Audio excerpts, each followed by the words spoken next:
There you go. Thank you. Thank you. Nice to see everybody. Thank you for being here. We're going to call this meeting to order at 6:33 p.m. on June 17th. Thinking a month ahead.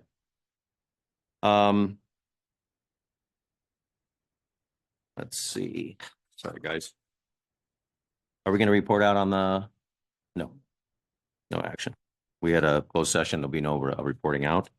I'll remind everyone that per the city's rules of decorum, all speakers, members of the audience, and council members are to conduct themselves with decorum and not to engage in the conduct that interrupts our orderly conduct of the city council meeting. Also, public comment through Zoom will only be accepted for the agenda items listed within the consent calendar, public hearing, and other matters section of the agenda. General public comments will be accepted at the meeting by those physically in attendance at the appropriate time. Tonight, we are very pleased to have Colonel U.S. Army veteran Dr. Pedro Antonio Casas to conduct the Pledge of Allegiance for us. Dr. Casas, if you please.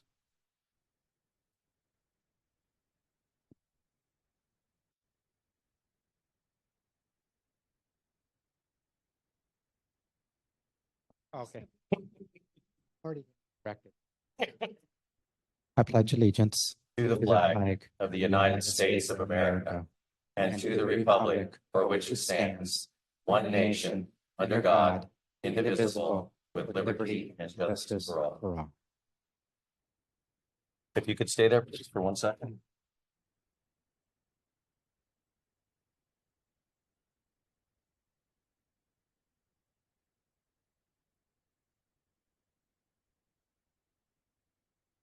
Yes. First of all, thank you for your dedication to our country, being the Army, but also for doing the Pledge of Allegiance for us. We really do appreciate that. This certificate of recognition to Dr. Pedro Antonio Casas. The certificate is presented on behalf of the La Verne City Council, U.S. Army Colonel veteran Dr. Pedro Antonio Casas, with sincere gratitude and appreciation for your dedicated service to our country. We thank you so much.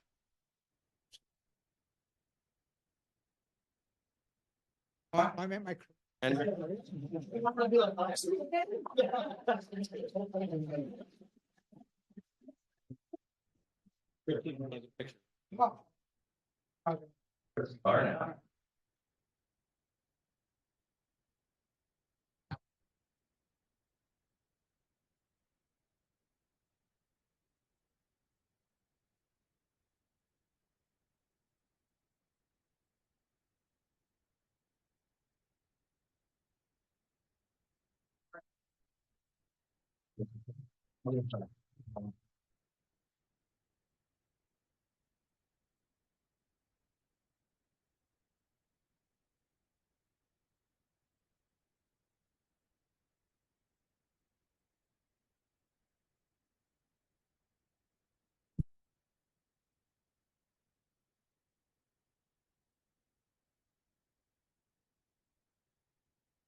Mr. Domer, roll call, please.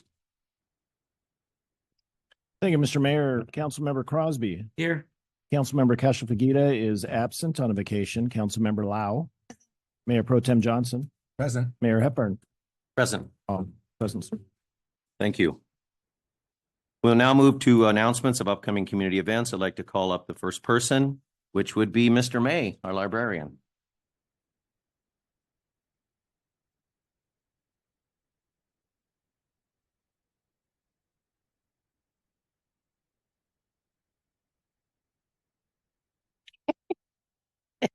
You can't say anything. Don't say anything yet. Nothing, you're not yet. Okay. No, you're just doing wonderful. Okay, you're good now, George. Okay. Good evening, Mayor, council members, city staff, and La Verne residents.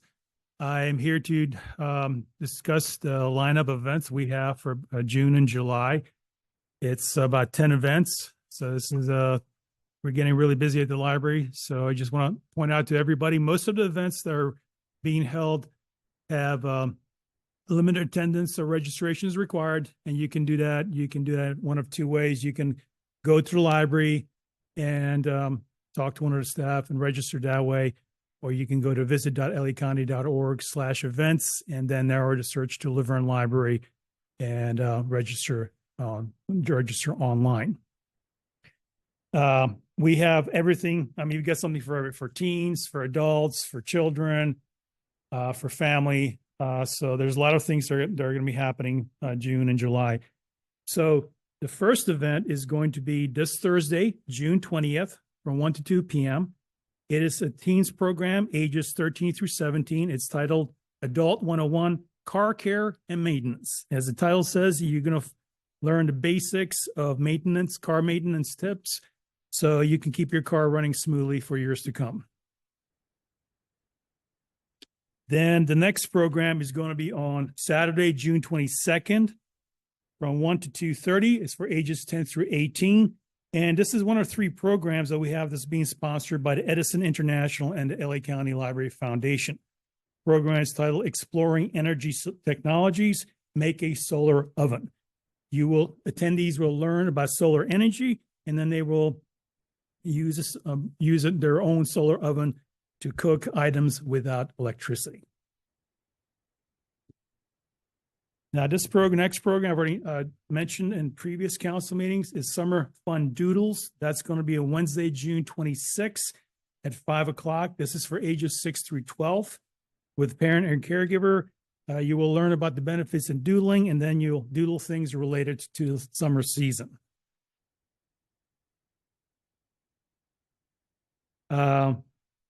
Then July 5th through August 9th at 11:30, we are going to starting our new Smarty Pants Storytime session. And that's going to be every Friday from 11 to 11:30. It's for ages 2 to 5 with parent or caregiver. Children attending will enjoy books, songs, rhymes, movement activities, and also learning school readiness skills. And as part of this, there's on July 26th, there's going to be representatives from Child Passenger Safety. They will be available after a program to answer anybody's questions about keeping children safe in the car. And that's part of this Smarty Pants Storytime sessions. Then on our first July event is going to be on Tuesday, July 9th from 6 to 7 p.m. It's for adults. It's called Cocoa Coir Planters. Cocoa coir planters are made from the husks of coconut, and which can be planted in the ground with no waste. We will provide the cocoa coir planters, the seeds, and you can start working your summer garden using this environmentally friendly method. Then on July 10th, Wednesday, July 10th from 5 to 6 p.m. This is ages 6 to 13 with the parent and caregiver. We're having Anime Your Way. Carlos Nieto III will be doing a step-by-step anime drawing program that teaches how to design anime characters and also how to adjust the details. Then on Saturday, July 20th from 1 to 2:30, this is for ages 10 to 18. This is our second program funded by Edison International and the LA County Library Foundation. It's titled Exploring Energy Technologies, Create a Mini Wind Turbine. You'll learn about wind power and how it can be converted to electricity, and then you'll create your own mini wind turbine. Then on July 24th, this is for ages 6 through 13 with a parent or caregiver. This is Wednesday. It's going to be from 5 to 6, July 24th, 5 to 6. It's reverse stencil art. You're going to be learning about the arts technique of reverse stenciling, and attendees will be creating a piece of art using this method. On Saturday, July 27th, from 1 to 2:30, this is the last of our programs sponsored by Edison International and LA County Library Foundation. It's for ages 10 through 18. It's titled Exploring Energy Technologies, Create an Electric Air Racer. Attendees will learn about electric motors, and then they will design their very own electric air racer.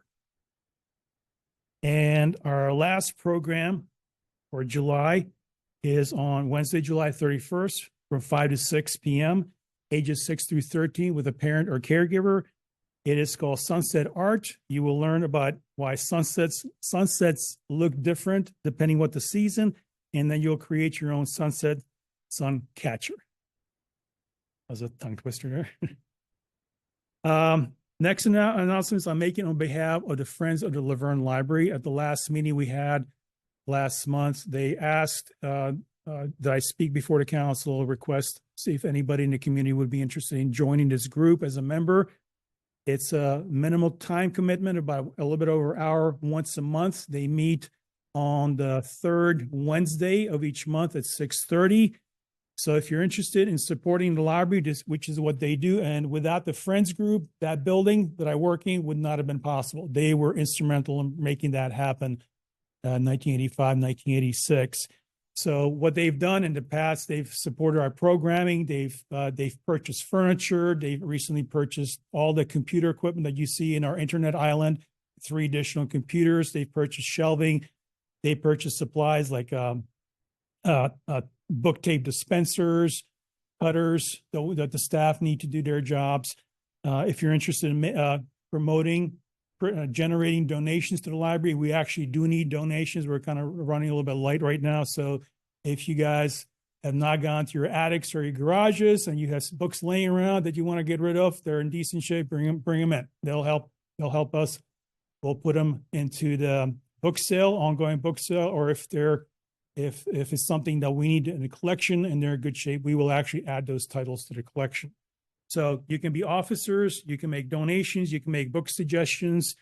The Friends have an Instagram account. They're also on, I believe, Facebook also. So please, if you want to help out with the library, it's a worthy cause. It's a minimal time commitment, and you can benefit the library, and by doing so, you're benefiting the community. And the next announcement, I feel a little bit strange and weird to say, but after 29 and a half years with the county, I'm hanging up my hat, and I will be retiring as library manager. My last day with the county is Saturday, July 27th. So it's been a while. Wow. So You just slammed the door on that one, huh? yeah, it's been in work for about 6 years. I know we've talked about it before, but you know, Yeah. you do such an amazing job, and you really Thank you. do love your job, and it shows your staff and the library and how organized it is, but your programs are incredible. Thank I you. mean, to take them up on that, you know. I know Mr. Crosby is on the library commission, correct? So you will be absolutely missed. So we'll have to look at that here. It's been a good run. It's been a tremendous support from the city staff, from the council, and so that I will always remember. So, but it's time to move on. You know, so my family's already in Texas, so that's where I'm going, and I stayed behind to take care of some financial obligations, but health crisis about 1.5 years ago put things into perspective. It's more important for me to be with my family than the obligations can always be taken care of. Yes, they Yep. can. So Yes, they can. I'm moving down there. So We wish you absolutely all the luck in the world. Thank You've you. been absolutely amazing to our Thank you. community. We really do appreciate it. You've always been at the meetings, give us all this great information. And I'm sorry that Councilmember Cash wasn't here because I know he'd like that doodling class. So you know, we were talking about that. We were chuckling. So, but no, you've got some amazing things that for our community and for our kids and for all ages. So it really doesn't matter. So, but we'll be talking before you. okay. Okay. But thank you so much. Thank you. Appreciate it. Thank you.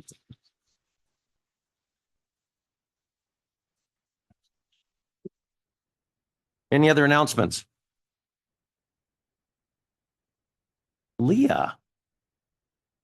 Boss. This Friday, June 21st, nominations open for the 3rd annual Best of Laverne online voting competition. We'll have over 75 categories, including Best Taco, Best Dog-Friendly Patio, and the much coveted nicest restroom. Voting officially begins on July 4th, and voting will close at 11:59 p.m. on Sunday, August 11th, and the winners will be announced on Monday morning, August the 19th. And the goal of this program is to encourage exploration of all the wonderful establishments here in Laverne over the summer months. Go online. The email address or the website is voterfly.bestoflaverne.com. There'll be an article that goes out in the newsletter tomorrow morning, as well as all of our social medias will start posting. So you can nominate your favorite business. It'll ask you a few questions and up they'll go. Leah, will you send that out to all of us, please? Thank you. Any other announcements? Did you wanna, oh, we could do that? That one. So just a reminder that 4th of July in the city of Laverne is coming up. And so if you haven't seen this year, we are switching from paper tickets if you want to attend the events to a QR code. So you can see them on the flyers at City Hall and at places around the city where you can just go ahead and scan and get your tickets for the fireworks show. But it should be a very fun event. We anticipate a really good parade.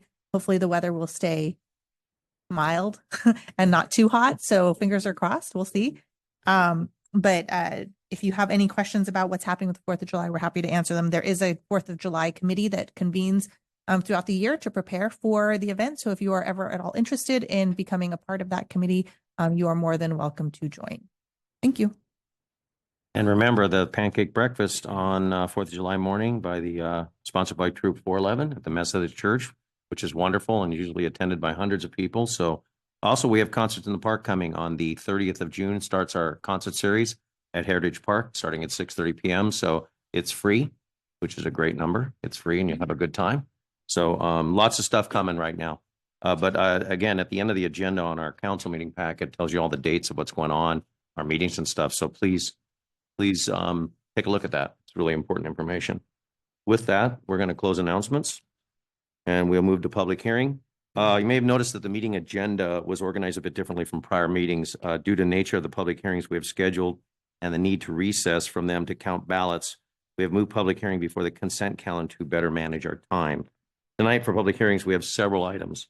The first one is the citywide landscaping and lighting maintenance district number 6, zone 4-1 and 4-2, proposition 218 election, and resolution providing for the annual levy. At this time, I want to open the public hearing for item number 1. City Manager Domer, please call forward the staff member who will be reporting. Thank you, Mr. Mayor. Cody Howling will be coming forward to present this item. Evening, Mr. Howling.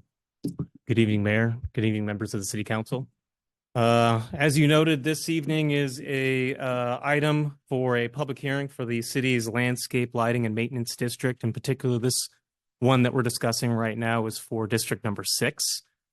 This is a item that we bring to council each year as an annual process to hold the public hearing, receive any protests, and ideally move forward with the staff's recommendation to levy the assessments.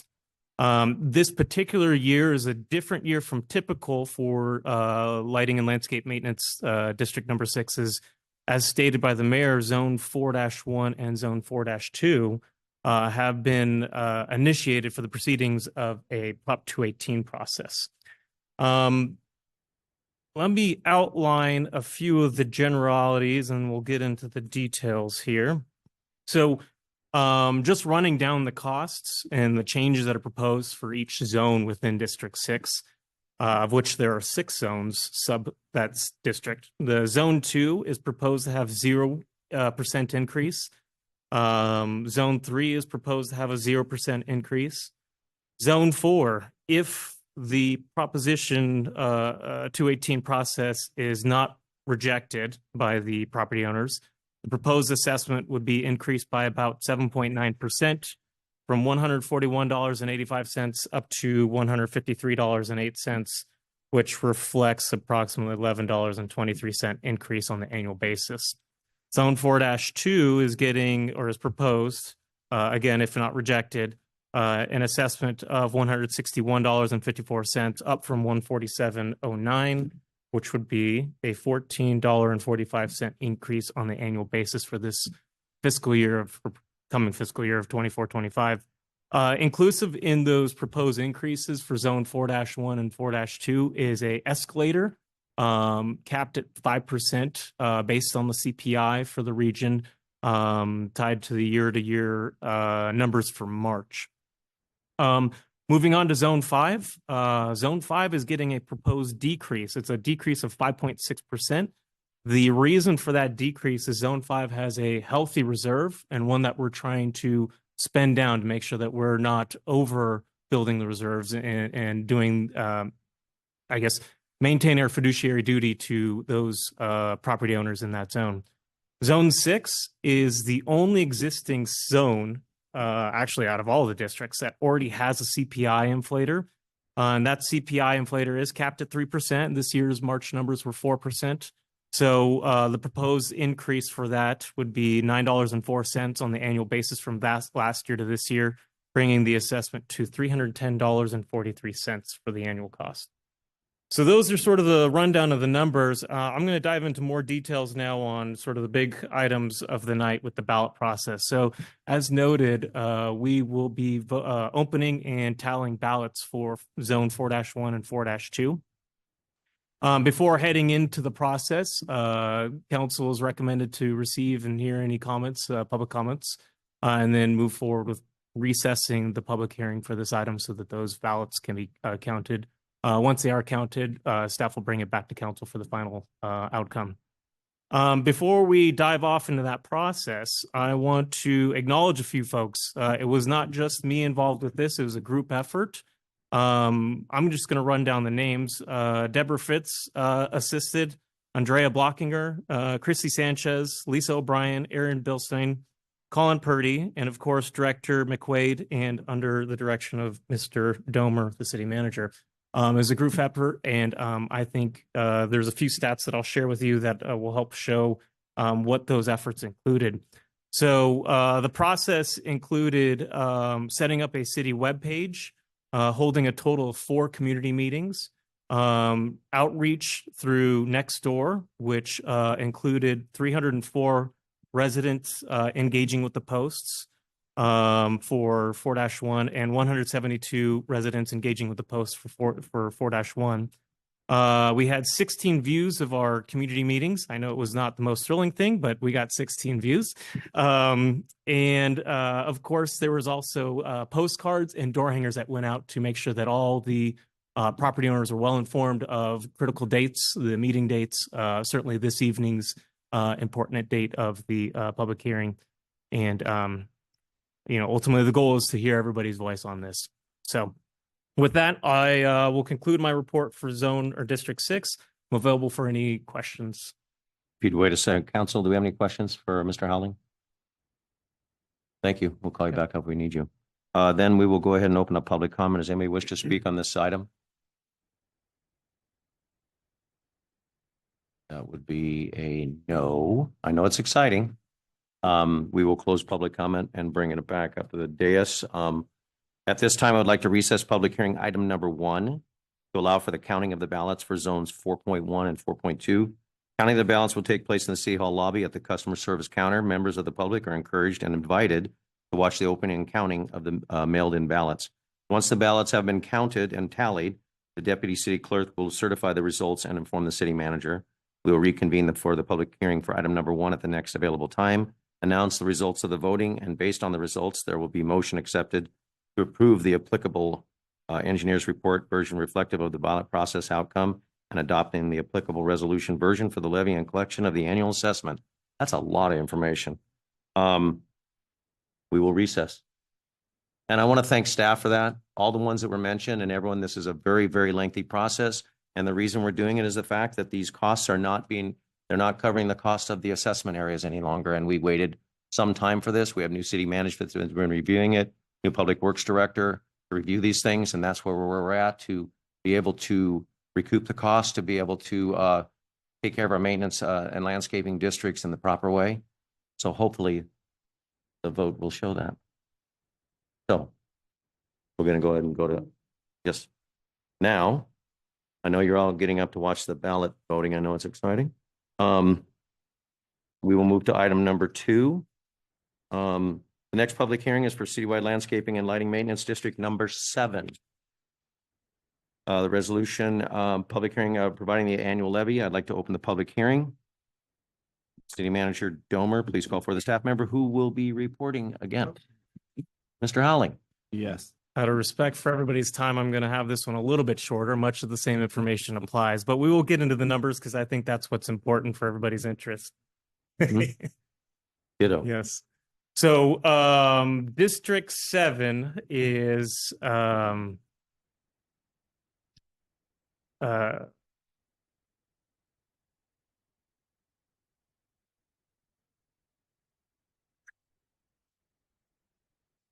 District 7 is known as the Laverne Heights community. It's that community on its own. There are no subzones within that district. So we're only talking about one individual group.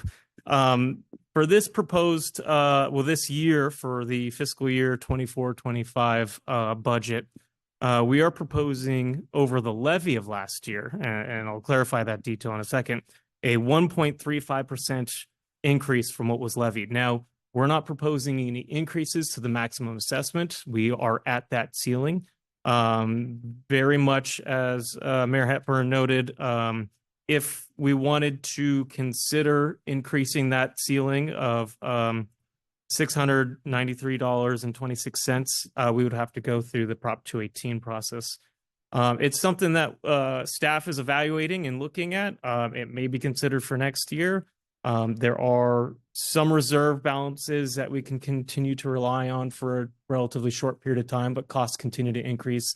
And when revenue is flat, that is not necessarily a long-term solution to those items without cuts.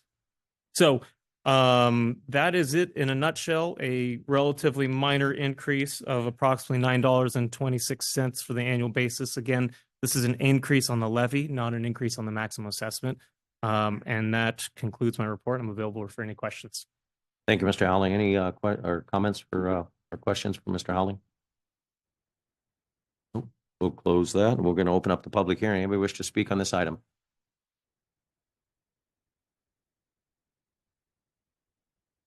That would be a no. We'll move it. We'll close public comments and we'll move up to the dais. Is there a motion to adopt attached resolution providing for the annual levy for landscaping and lighting maintenance district number 7 for fiscal year 2024-2025? So moved. Second. Vote, please.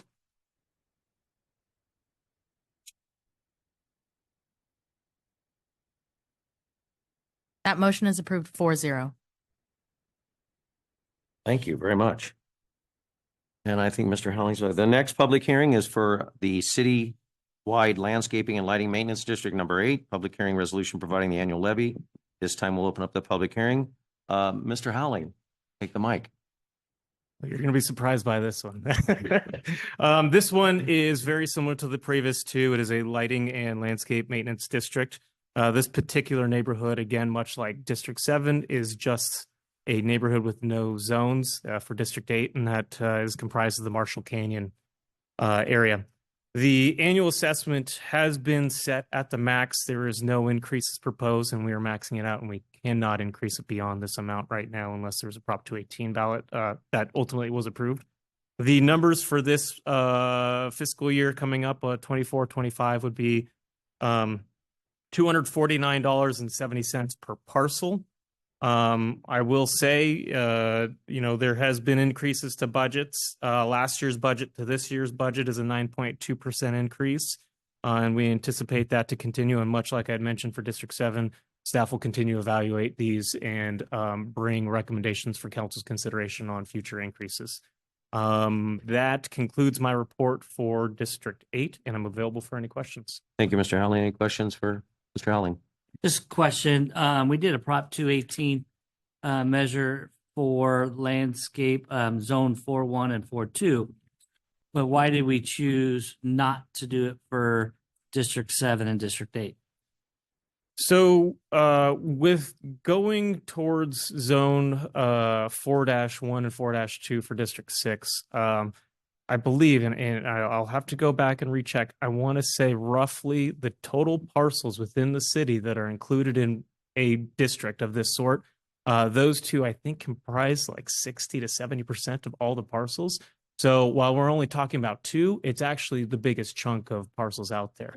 Much of the other zones in District 6 are much smaller infill type projects.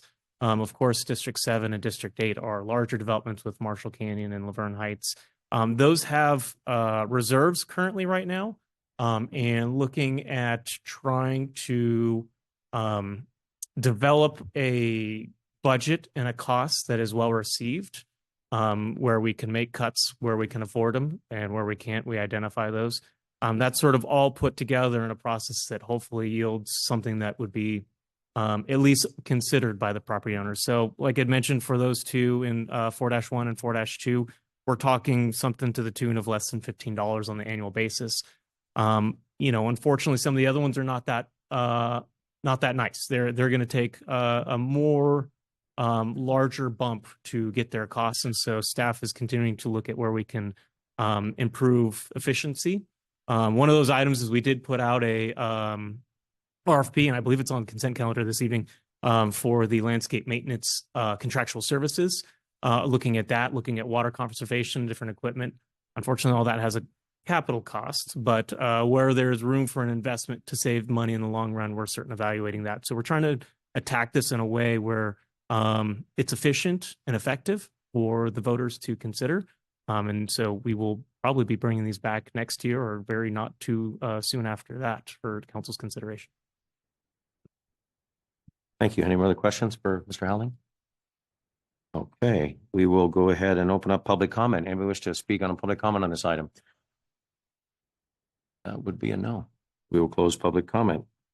What's that? Yeah, that's true. Is there a motion to adopt the attached resolution providing the annual levy for landscaping and lighting maintenance district number 8 for fiscal year 2024-2025? So move. Second. Vote please.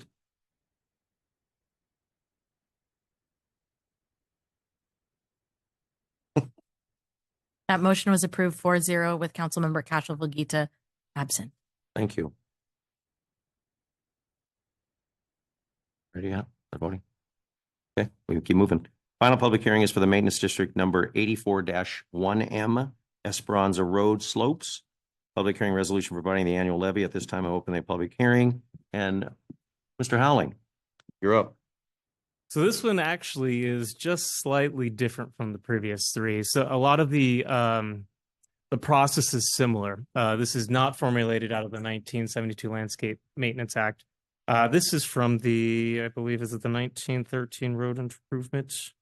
It's different, but it's similar in the sense that is a benefit district for particularly the slopes that are along Esperanza and Golden Hills. The annual assessment for this year is the same as past years. It's proposed at $8 per parcel for the typical single-family residential parcel. One thing that's worth noting is last year, this past wet season, there was no substantial damage to this. I know a number of years back, that was one of the big items for this. We continue to have a healthy reserve, even though the cost is obviously very low. I think that concludes my report for this item, so I'm available for any questions. Council, any comments for Mr. Howling? Okay, we will go ahead and open up public comment. Do we have any public comments on this item? With that, we'll close public comment. Council, any further comments or questions for staff before we go to vote?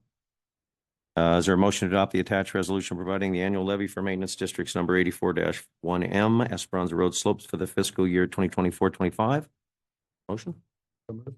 Second. Vote please. That motion was approved 4-0 with Councilmember Castro-Vogita absent. Get him. Thank you. I would be remiss if I did not recognize a couple people in the audience. Craig Walters, previous council member of the city of Laverne, welcome again. And our previous community development director, Al Frederickson, and his wonderful wife. Welcome. Thank you for your service. We move now to the consent calendar. All items on the consent calendar are routine and will be enacted by one motion unless a member of the city council or member of the audience requests separate discussion. Council, any request to pull an item from the consent calendar? No. I did have one question. If we could have our police chief, Sam Gonzalez, regarding the item with Intercon security. If I could I just wanted to ask a quick question.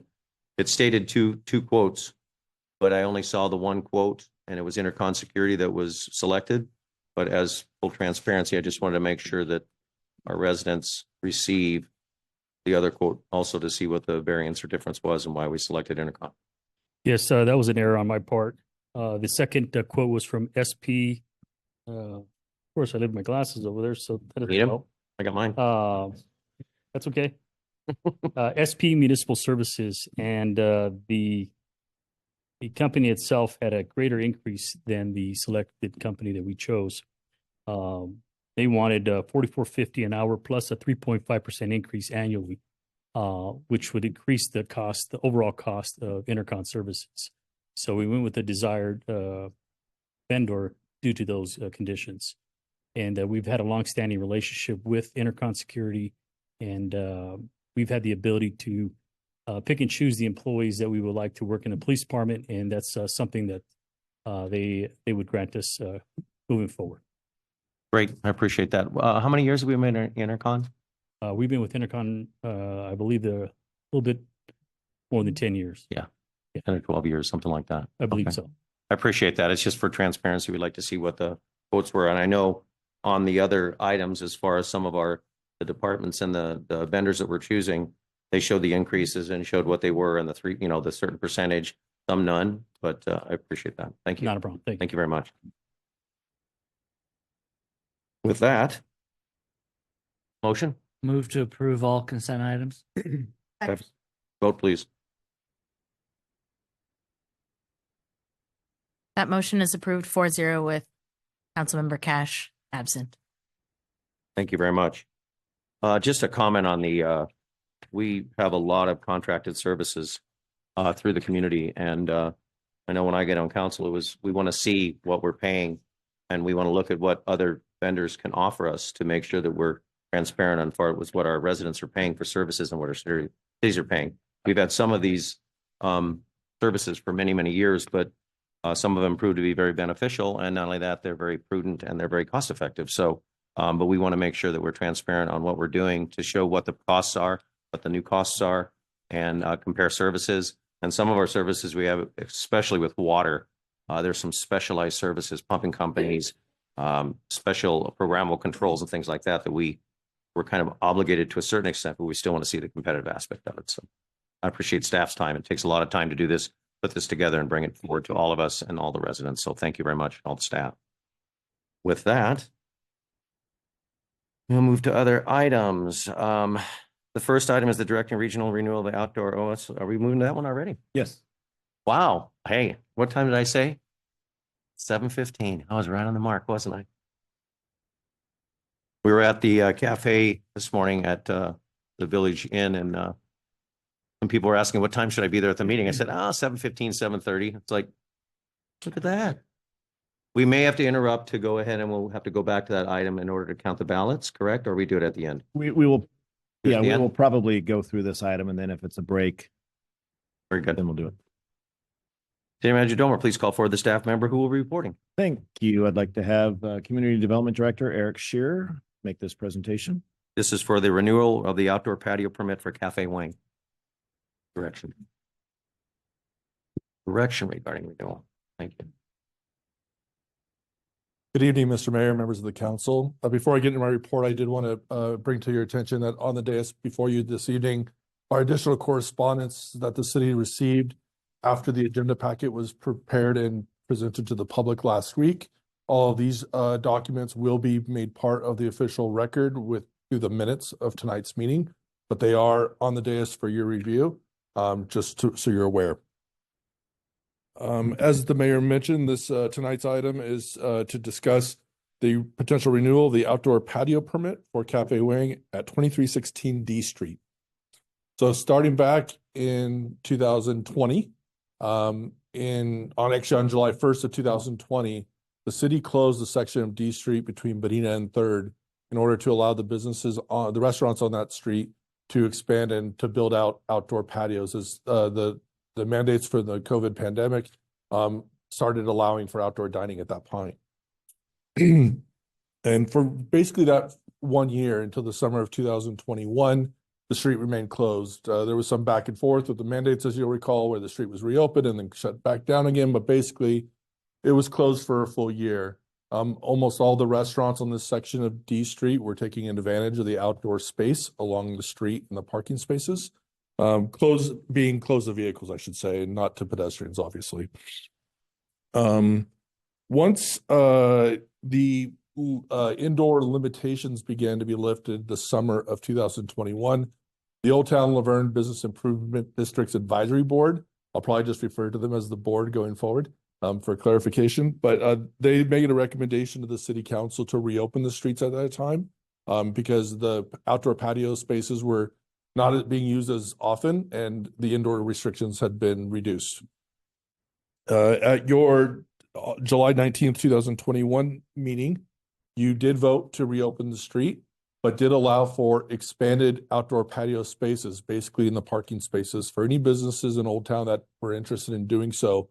And at that time, in that direction was for the foreseeable future. And that's the important part and why we're here tonight. Immediately, the owners of Cafe Wong, who are here tonight, expressed interest in taking advantage of the ability to have expanded outdoor dining besides the sidewalk areas that restaurants had been using and continue to use to this day. Their initial setup, working with an encroachment permit through Public Works, was not the patio that you see on D Street today. It was not built up or raised. It was a series of water barricades, easy ups, temporary tables and chairs that was put up pretty immediate. This design, or lack of design, if you will, did result in complaints received both by us here at City Hall as well as the board and the businesses in the Old Town area. The board did ask about when that permit would expire, and the encroachment permit didn't have a built-in expiration date. Again, the council's direction was to allow this for the foreseeable future at that time. But their insurance policy that the city requires as part of that permit did have an expiration that would be renewable, but if not renewed, then the permit would be invalid. So the board gave direction in December of 21 to not allow for a resubmittal of the insurance, effectively denying the permit that was issued to require that the outdoor temporary patio be removed. The business owners were interested in keeping the outdoor patio.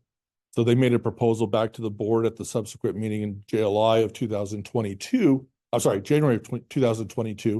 to build out what you see today, basically a more improved, aesthetically, more designed patio, if you will. It's similar to the patios that the city of Claremont mandated for their restaurants if they were to expand. The plans were taken by them, but it was built at a considerable cost to the restaurant. And as such, with that proposal, the restaurant owners asked the board to provide them with a certain amount of time and certainty that the patio would be allowed to remain and that they would support. During that discussion, the board did identify a 2-year period that they would basically at least allow the patio or support the patio being in place. Yes. So these agreements have been primarily with the downtown board. The board did not make any final decisions. Based on the council's decision to reopen the street to vehicles in the summer of 21, then the permitting has been with the Public Works Department, basically.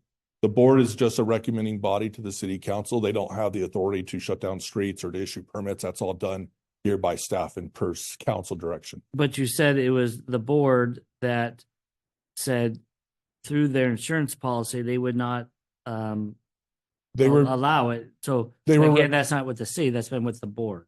The board was recommending basically that the city not renew the permit. But that's never come to the city. It didn't. And that's because of their subsequent meeting in January of 22, they reversed course.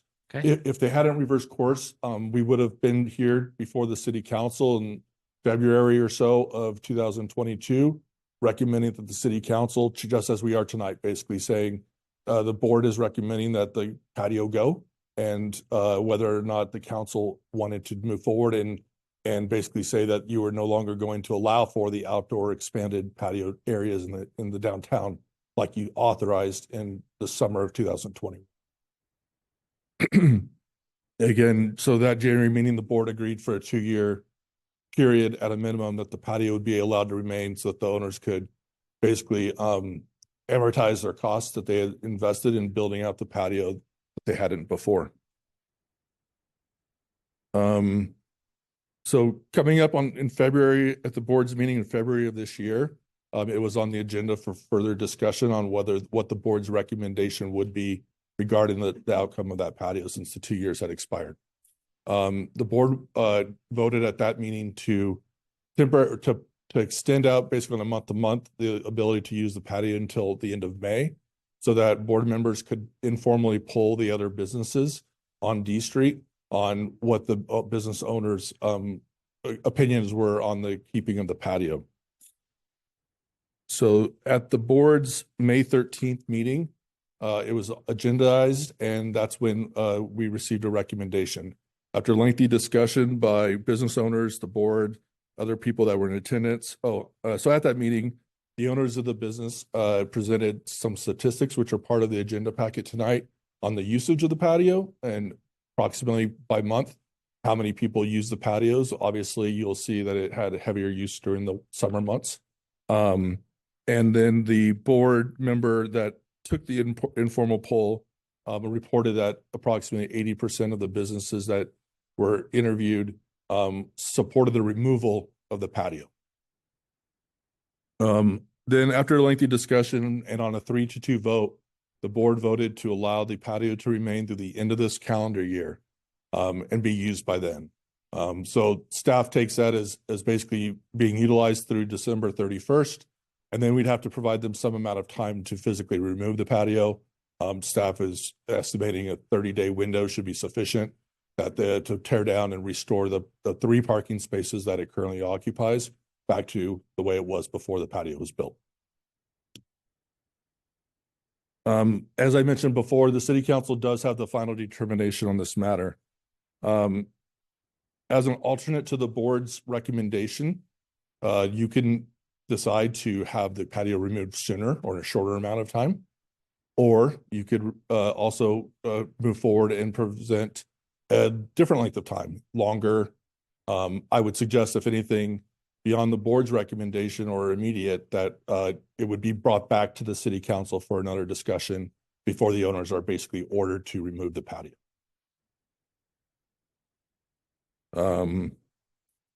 Attached to the report were the minutes of that May 13th board meeting. And then the owner's request in email to the reasons why they wish to keep the patio on an indefinite basis. Then all the public comments we've received via email or letters, both in favor of removal of the patio and in opposition of the removal of the patio. Again, we're part of the packet, and additional comments are on the dais tonight before you. Generally speaking, those that are opposed to it cite the loss of the 3 parking spaces that the patio occupies. And then those that are in support of it remaining identify the live entertainment and the ambiance it adds to Old Town at night. Separate from this issue, but also related, in September of 2019, the city adopted a policy regarding incidental outdoor dining and furniture display. That was in hopes to try to put a limit on the kind of unwieldy growth that we had seen on the sidewalks in Old Town, in terms of a table added here, a dress mannequin added there, a rack of clothing, a couple chairs or things that were just kind of being added to the public sidewalk. Not only are there liability concerns with that, since it is city sidewalk, there's ADA concerns about having access and limitations on where they could be placed, the conditions, et cetera. So working with the Public Works Department over a series of time, this policy was adopted by the city manager in September of 19. We are about ready to start enforcing that. And then with COVID, obviously all of those restrictions went away. We do have a desire to reinstitute or to readopt, if you will, that policy. But obviously we know more now about outdoor dining and what those parameters might be after COVID. And we are working internally to update that policy to bring back to the city council.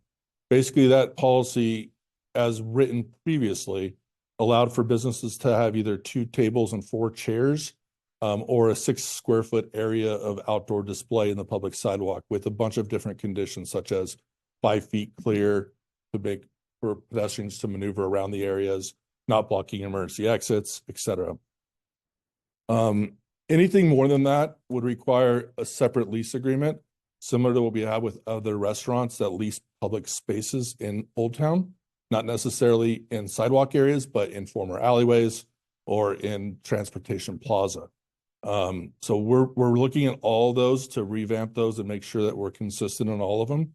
So if a restaurant that today has more than 2 tables and 4 chairs on the sidewalk wish to maintain more than that, there would have to be a lease negotiation with the city to do that. In all cases, anybody placing things in the public right of way would require it to have insurance policy indemnifying the city, which is something that we don't necessarily have today. And so that's another concern. So we are anxious to have the sidewalk policy back and being enforced, but we felt that this issue with the Cafe Wong's patio kind of needed to be brought up and addressed before, to at least give staff direction on how to proceed with that policy update. I know the owners are here tonight. I know there are other people that wish to speak on this item, and so I'm happy to answer any questions the council may have at this time. Couple questions about the September 2019 policy. So the 2 tables and 4 chairs, there are other establishments right now that go above that. Do they have the insurance on there, or they? Only the ones that have current lease agreements with the city would have the insurance policy. The other ones do not. It's still basically a holdover from COVID. So there's other places that do not have Correct. current lease agreements. And would not be in compliance with that policy that was adopted in September 19th. But Cafe Wong's outdoor space has a current lease, has a current insurance policy? Has an insurance policy for the area within the parking spaces. Yeah.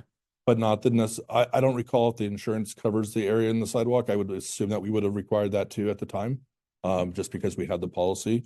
But I don't recall, because they also do have tables and chairs in the sidewalk area, not in the parking spaces. And just to make sure everybody understands the other spots, where you say that there's businesses in an alleyway that are not into the street or into the sidewalk, that would be like Lordsburg, where that Correct. alleyway. Correct. And then the transportation part Would be Warehouse Pizza and 4th Street Mill. just want to make sure it's clear Yeah. where everyone understands with those places. Thank And then there's also a lease agreement, or there's an agreement for Cafe Allegro to be in the sidewalk as part of their original built out. But that one we've realized does not pay a fee. And so that's something else that we will be addressing through this whole process. So they have, Allegro has a lease agreement.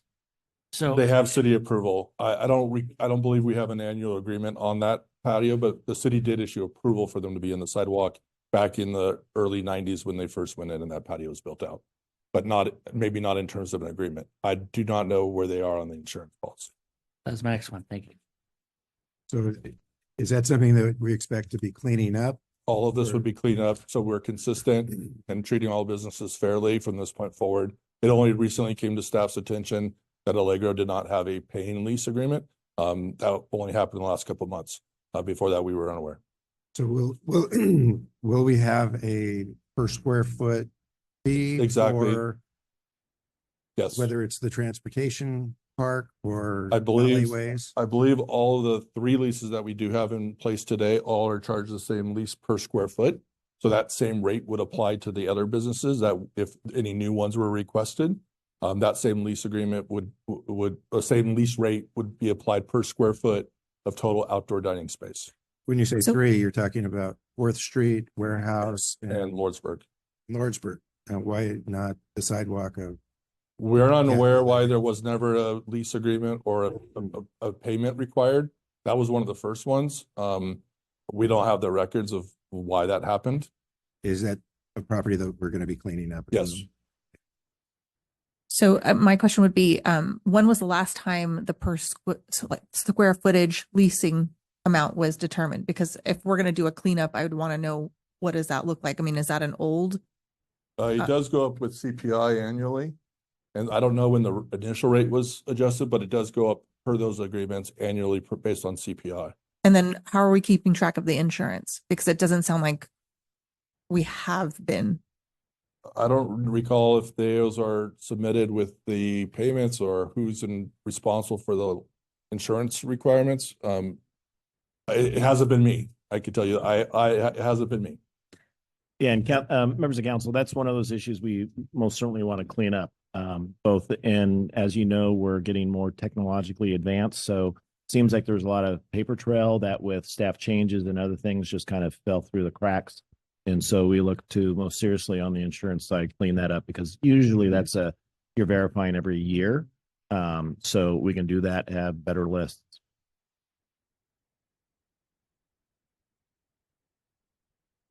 I think that, how do I put this? It's a tad bit messy. But I will say that when COVID hit, we scrambled and we scrambled fast. We were able to do things that most cities could not do in a very short period of time. Being that said, though, we need to move forward with rules, regulations, and insurance to make sure that everyone is treated the same. We don't want to gouge. We just want to get some compensation for our properties that we are lending out to because it's very important for our residents to have that property. I mean, a lot of the businesses that are doing it now is extremely successful. We were very generous in the fact with 4th Street Mill, a beautiful patio for warehouse pizza, the one for Cafe Allegro. That's a situation that was surprising. And I know that Lordsburg and everything else, but we want to make sure that what we have comes back to us, as we're saying, new, making sure we cover everything, making sure that the square footage is covered, make sure it's fair to the businesses. But at the end of the day, we have property that's being used. But I would look forward to that as soon as possible, because we're making decisions now with really not knowing what, now we have parking spaces that are being used. Is there a compensation for that? Or is there a cost with that square footage? Is there a cost of the square footage for the outside, walkway area, which I think you put in your report that you would talk to Cafe Wang and the owners to say, hey, this is the cost. And I think that's important that, if there's going to be usage, that there'll be a cost. Again, we don't want to gouge. We want to just charge what is fair for the usage of that area. And that goes along with every restaurant. So we want to make sure that goes across the board all the way through Laverne. So very important. So, but again, I will not, we moved so quickly and we moved so efficiently to be able to save our businesses because of the COVID, and it worked out exceptional. And I will say, and that was a testament to our staff, to our city management also, but also our restaurants and our business owners that were saying, yeah, let's do it. And so I don't want to forget that. And I know that we move forward and we forget some things, but at the end of the day, we need to make sure we get this moving forward and get it all intact so that everybody knows what we're doing, how we're doing it, making sure our insurance is covered what we're supposed to be doing. Thank you. With that, I think we should open up public comment. I've got a card list here. Mr. Frederickson.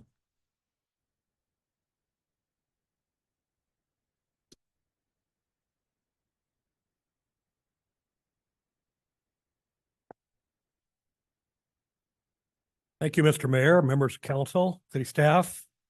Nice to see you all again. My name is Hal Frederickson, address 1110 Canyon View Drive, Laverne. I'm here to encourage your support for Cafe Wang's patio and grant them a 2-year extension from this to the end of 2026. Cafe Wang views their patio as a critical tool to their success, and that removal this year or next may very well result in the restaurant's closure. I have been a resident and customer of Old Town Laverne since my days as a college student in 1973, believe it or not.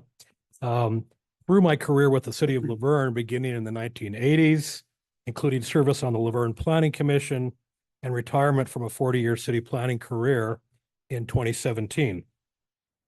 So I've seen Old Town, as many of you have, for many years. I've seen some good times for business in Old Town and some of the bad.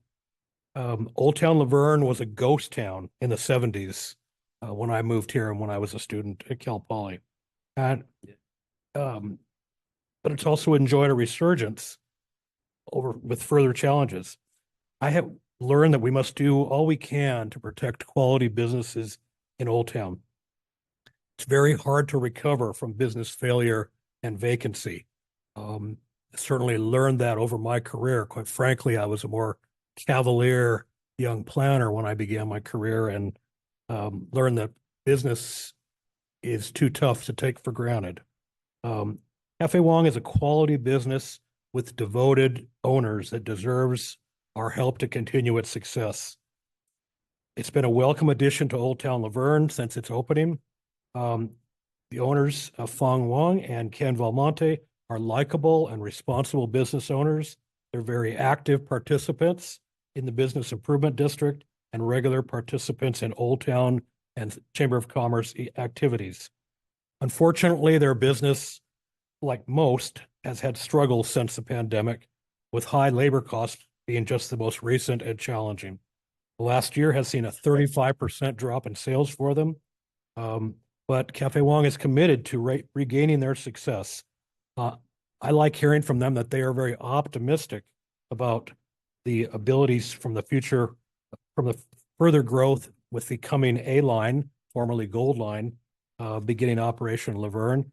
And you know this, they continue to fund well-received live entertainment on Friday and Saturday nights, which is not to be taken for granted. Those bands don't come and play for free. Some have noted that the patio doesn't seem that well used, but annually the patio apparently accounts for approximately 25% of the restaurant's patronage, and use typically grows significantly as the warmer summer weather arrives. I would offer that Cafe Wang has been a quality addition to Old Town Laverne, that it deserves the opportunity to rebound from recent struggles. The restaurant is too important to Laverne to risk its failure. I would encourage your continued support of the restaurant and approve the patio to remain through 2026. Thanks very much. Thank you, Hal. Appreciate Thank that. you. Thank you very much. Edward Paget.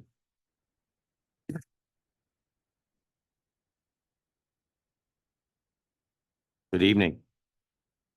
Hello, Mr. Mayor, council members, staff, and Laverne residents. My wife and I happen to visit Cafe Wang weekly, if not twice a week.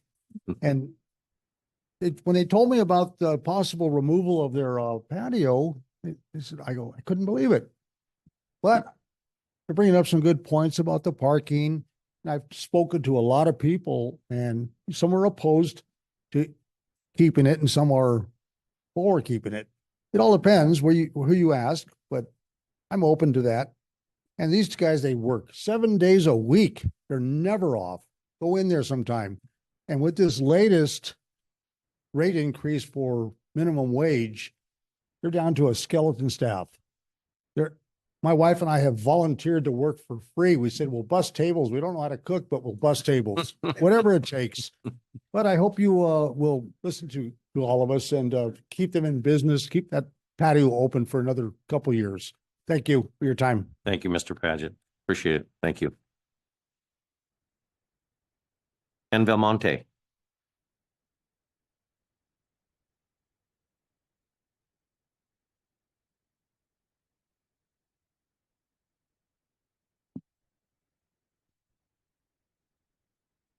Mr. Mayor and esteemed members of the City Council, thank you for allowing me the opportunity to address the issue of our outdoor patio.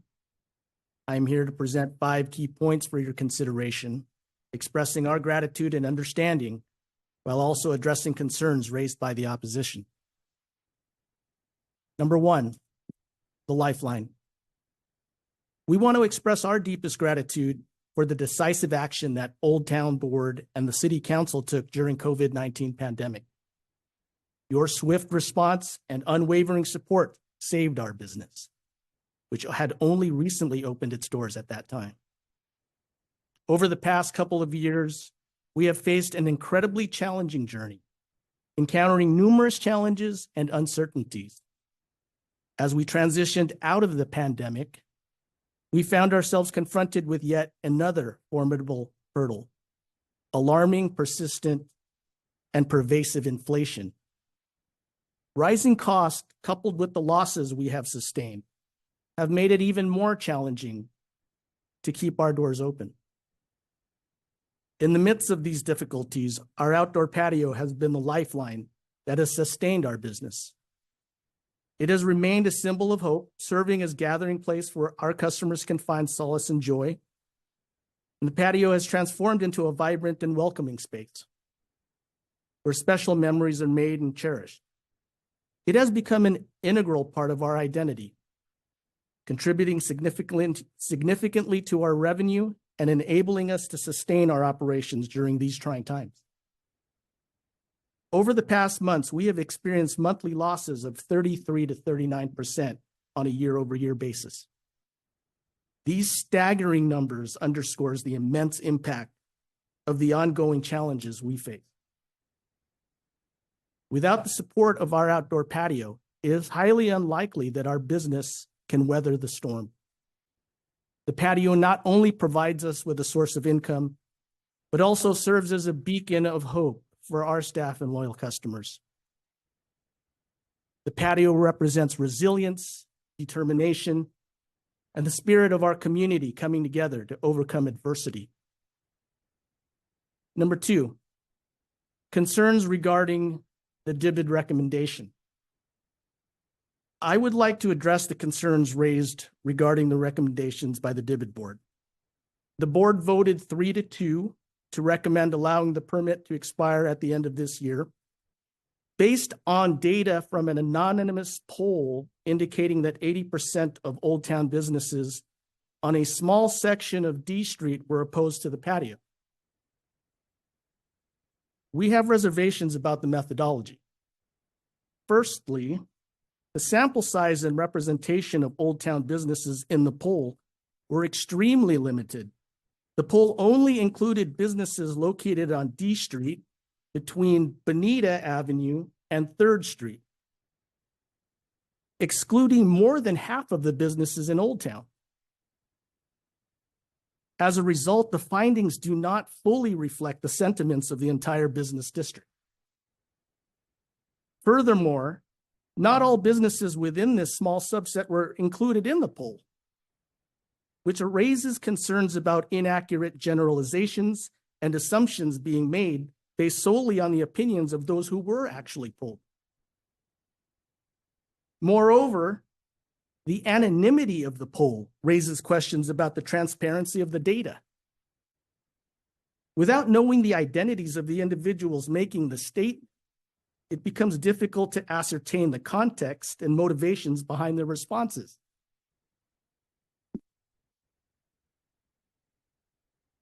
To ensure inclusivity and gather a broader range of opinions, we initiated a campaign to reach out to business owners in Old Town through a signed petition. The response we received clearly demonstrated overwhelming support, with approximately 65% of businesses signing in favor of the patio. Approximately 17.5% expressed opposition, and 17.5% could not be located for their input. It is important to note that everyone who signed the petition was aware that the findings of that would be submitted to this council meeting tonight. There was nothing anonymous about it. Furthermore, it is worth noting that the 2 board members who voted in opposition were among the 65% who signed the Old Town business owners petition in support. This suggests that upon seeing the recent petition results, indicating strong support from the majority of business owners, they reconsidered their initial decision. By utilizing the signed petition, our objective was to ensure that every business owner had the opportunity to express their views and have their voices heard. Unlike the previous poll, which was conducted back in March and had limitations, the signed petition represents the most up-to-date sentiments of Old Town, as it was completed just this week. For those businesses that were not reached during the petition campaign, we suggest that the City Council could survey those owners to gather their input. However, we highly recommend the signed petition and the table, which includes businesses in support and opposition, be considered as the primary representation of the district's voice and pulse. It provides a comprehensive and current snapshot of the opinions within the community. Point number 3, addressing parking concerns. We understand that the issue of parking has been raised, but it is important to provide some perspective. Currently, Old Town has a total of 402 public parking spaces, excluding the 3 spaces currently occupied by the patio. The patio's occupancy represents less than 1% of the overall available parking. Therefore, the impact on parking is minimal, and we firmly believe that the benefits the patio brings to the community far outweigh the little inconvenience. To support our stance, we have gathered petitions, emails, and letters of support from the community, and some of them are here today in support of this. Furthermore, there have been concerns regarding the potential impact of multiple restaurants wanting to build their own patios and what that would do. However, it is crucial to note that the most of the restaurants in the area already offer an outdoor patio. And I think I heard some of that talked about earlier. Considering this existing situation, it's unlikely that there will be a significant influx of requests for additional patios. Consequently, the impact on parking from both our patio and hypothetical future patios will remain minimal in the near term. We are confident that the community's parking needs can effectively be managed while allowing for the expansion of outdoor dining options in Old Town.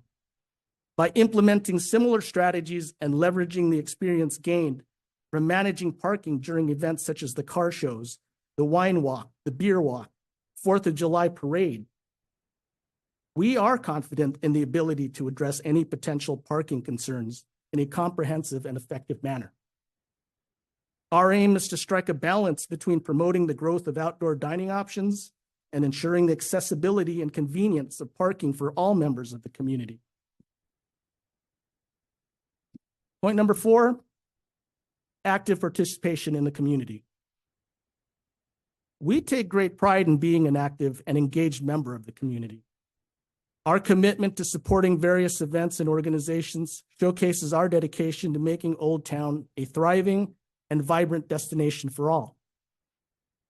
Our involvement in events such as the wine walk and beer walk, the Taste of Laverne, our donations to the Friends of the 4th of July, the Laverne Police Officers Association, the Laverne Canine Foundation, the Teacher of the Year Awards, a night of giving back, I think highlights our support for local business, public safety, education, and charitable causes. We actively participate in the Halloween trick-or-treating in Old Town. Many of our employees are dressed up and giving out candy. And we also host the monthly meetings for the Downtown Business Improvement District. We collaborate with the University of Laverne on different initiatives such as the dinner crawl for orientation. And we even created an exclusive menu for ULV students.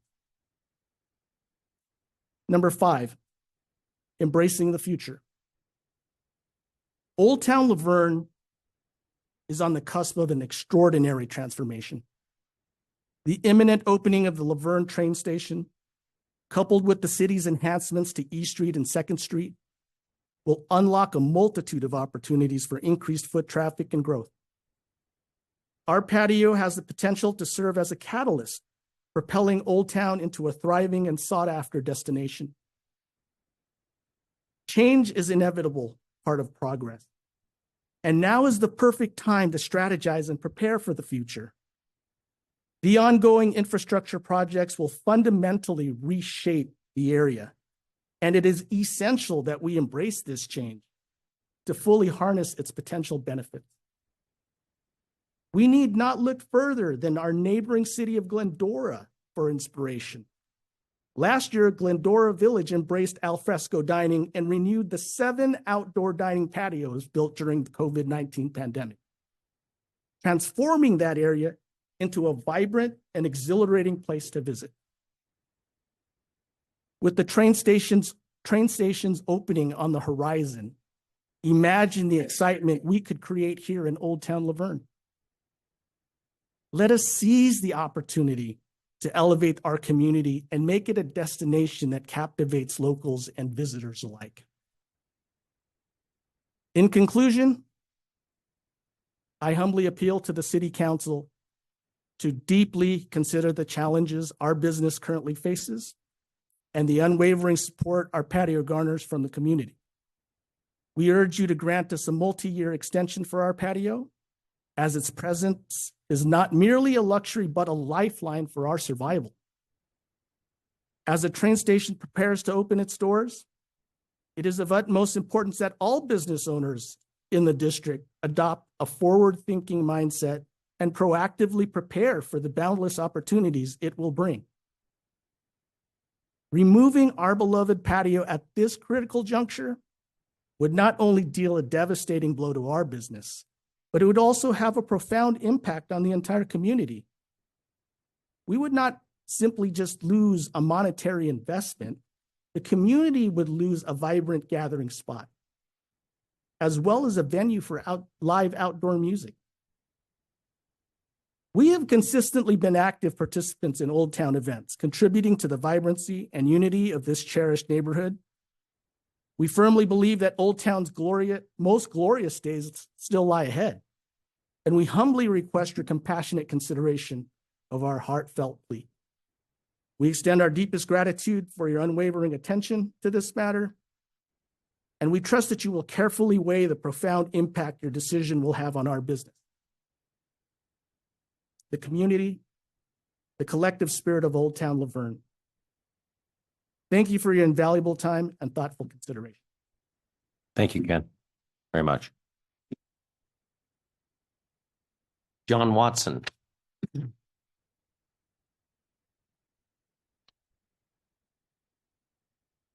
Mayor, council members, thank you for allowing me to speak tonight. I am a resident of Laverne.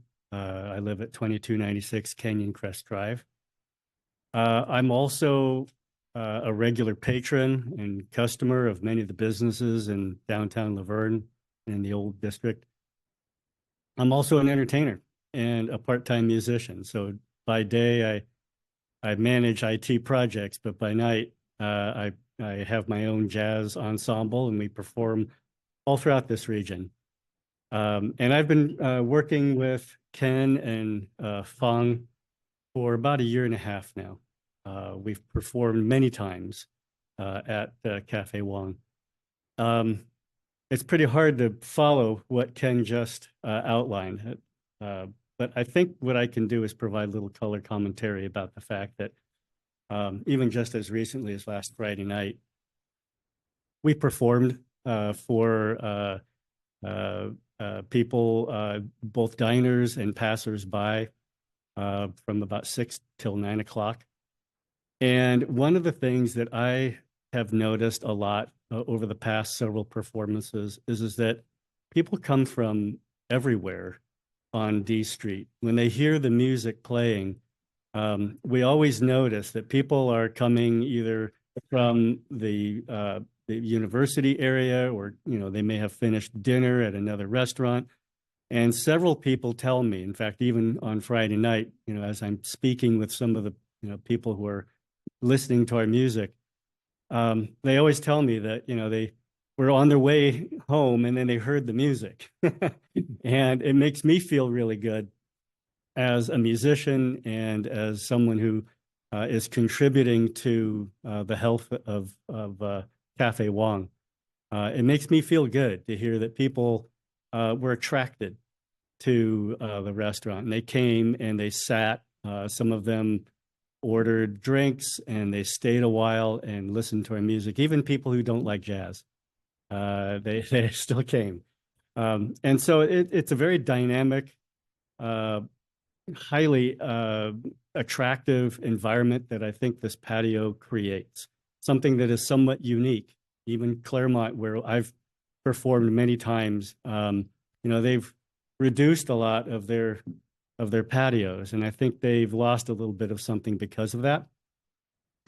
Here in downtown Laverne, what I find is that the ambiance, the energy that's created by live music on a patio for outdoor dining is really attractive to a lot of different people. And whether you're a visitor a prospective student at the university, parents, bring, families that come, even retirees who are just out for a stroll, they get attracted and they come and spend time in the downtown area when otherwise they would not. So with that, I urge you to vote in support of the patio. I personally feel that it is something that adds something to the community that 3 parking spaces do not. So, thank you so much. Thank you, John. Appreciate that. Anyone else wish to speak on this item?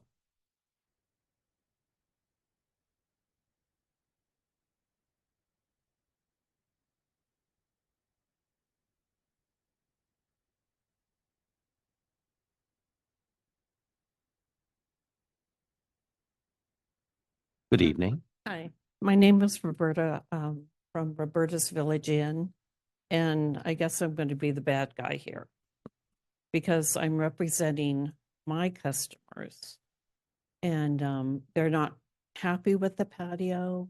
They're not happy with the no parking. I have a lot of handicapped customers, and they can't park. And if they drive around a few times, they'll go somewhere else.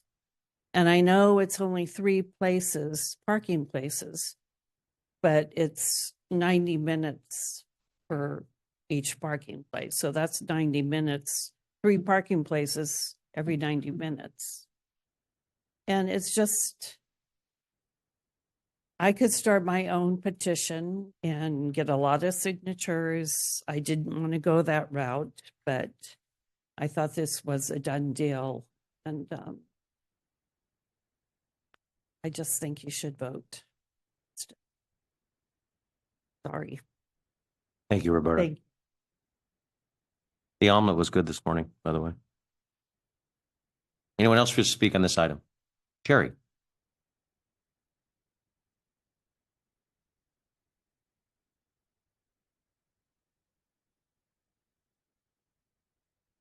Sherry Best, 3949 Bradford Street, and I'm going to be another bad guy. I would like to speak in favor of the decision of the Old Town Laverne Business Improvement District Advisory Board and the Laverne Planning Commission to require the removal of the outside dining area in front of Cafe Wong. This extension, as we heard, came about as a response to COVID-19, and it made great sense at that time, as people needed to adhere to social distancing requirement. That necessity for this arrangement has passed, and the cafe needs to revert back to its original exterior appearance. There are several reasons for this position. 1, none of the other restaurant venues as such have such a large and imposing outside dining area.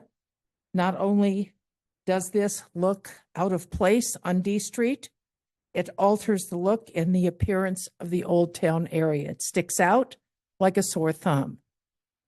Other businesses in this area have maintained their customer base with more modest and less intrusive exterior seating.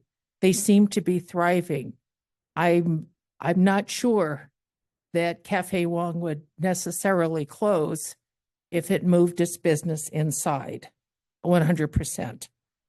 Parking has been reduced, but more importantly, the dining area impedes visibility for people who are backing out of spaces adjacent to the outdoor dining area. I could never park there because I could never back out of there for fear of being rear-ended by somebody coming up D Street. And for people who are traveling north on D Street, there is also danger for people who are in those adjacent parking spaces but not visible if they're in small cars backing out rapidly. So I worry about that.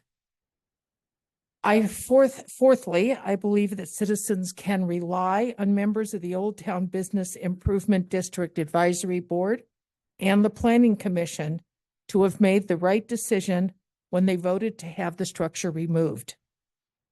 The timing for removal should be at the discretion of the City Council, but I think it needs to happen. Thank you. Thank you, Sherry. Anybody else wish to speak on this item? And this reminder, this is the only item on Cafe Wang and the extension of Yeah. the outside dining. Yes, sir. And I'm brainstorming on this issue here a bit. I was just thinking now, when I've been in my travels, Bavaria, Paris, Itaewon, Seoul, Korea, or even Mexico City, they block off the whole street. So my brainstorming idea, and sir, forgive me if maybe I'm wrong and it's not a feasible idea, but block off the whole street so all the businesses can have outdoor cafes. It would take some planning, obviously, and safety measures and insurance, etc. But given what I've seen of it since I've been back and retired here, I think it's feasible, or at least something to consider. I can see it being a strong draw on a Saturday night if people could run around what is now the street on that side of town. Those are my thoughts, sir. Again, my apologies if I appear naive. No, thank you very much. Anybody else wish to speak on this item? Mr. Saunders.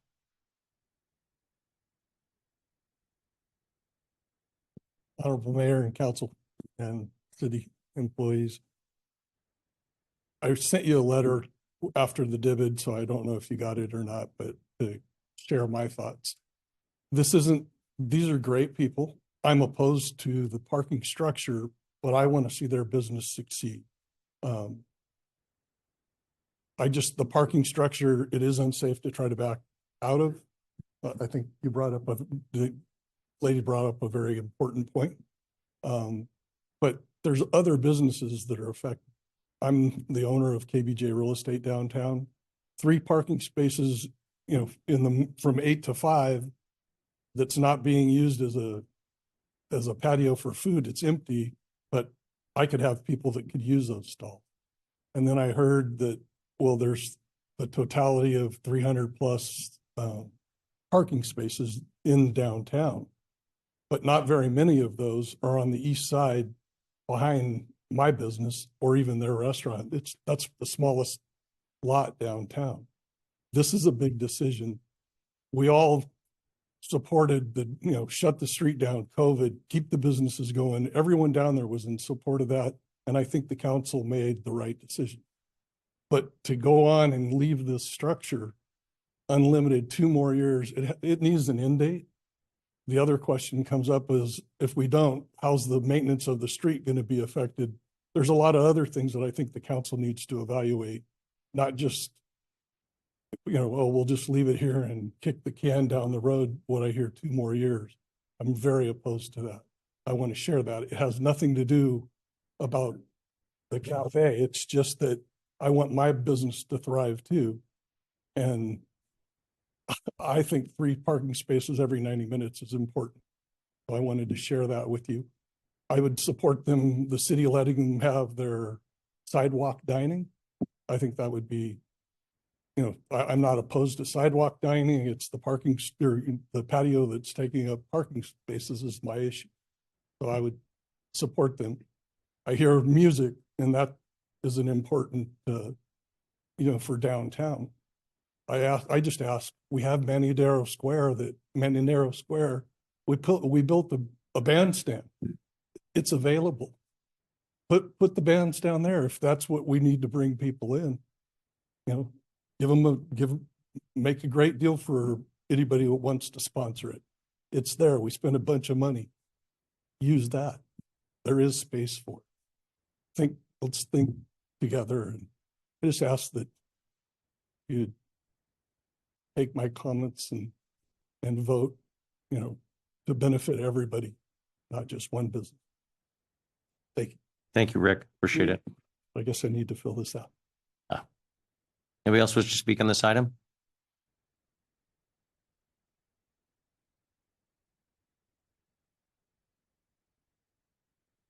Good evening. Good evening. I'm Roy Canizzo. I own the building in Roberta's Village Inn. I have the apartments above it. It's the street. We want our street back. When this was first started, there was no limitations to indoor dining, and they approved them because they said their customers weren't comfortable eating inside. They have the largest restaurant down there for seating. So they gave them that. Now, this is their spreadsheet, which you guys have copies of. If you look at the numbers here, the first 4 months of this year, they average 1.2 tickets a day served on that patio. So it's not being used. If I drove on the way up here at 6:30, I drove by the patio. There was not one diner on that patio.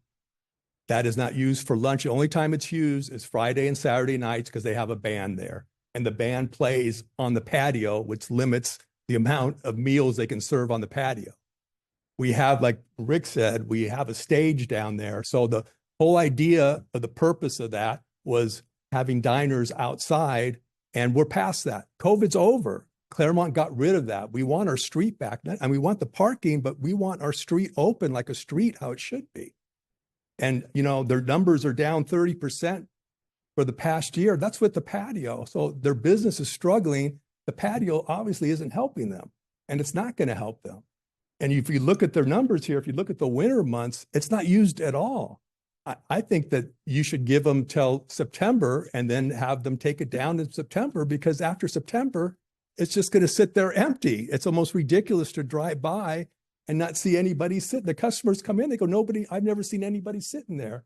And I know Friday and Saturday nights with the band, they get people there, but that wasn't the purpose of that patio, to have a bandstand out in the street. I'd love to have our restaurant have a bandstand. If they could set it up Friday and Saturday nights, I'd be all for it. But to have it all week long empty so they make a little money on the weekends, it's just not fair. And, you know, I would love for any one of you to go into Roberta's on a Saturday or Sunday and just walk around and ask the citizens what they think of that patio. And I think you're going to find that 90% of the citizens would like to see it gone. And if this gets on for 2 more years, we will start, you know, we will start getting signatures and getting the citizens to start, you know, voicing their opinion of that patio. I didn't want, these are my friends, they're my neighbors. I don't want to be up here talking about their business and take it down. We have a good relationship, but, you know, here we are, Saturday and Sunday mornings are our busiest time, and there sits an empty patio, and it's empty at lunchtime. I think that it should be gone before winter, because if you have it through December, it's going to be empty for those 3 months, and we're losing that parking, and you're blocking our street. And, you know, having the sidewalks has been wonderful for Roberta's, giving us the sidewalk. That's been great. And they have the same sidewalk we do. They got plenty of tables on the sidewalk. So it's not the outdoor dining. I mean, they gave me the spreadsheet. I was shocked. I mean, look at the spreadsheet of the numbers, the patios that shows right here. It's not being used. It's not being used. Thank you. Thank you, Rick. Appreciate it. Anyone else wish to speak on this item? Mr. Walters.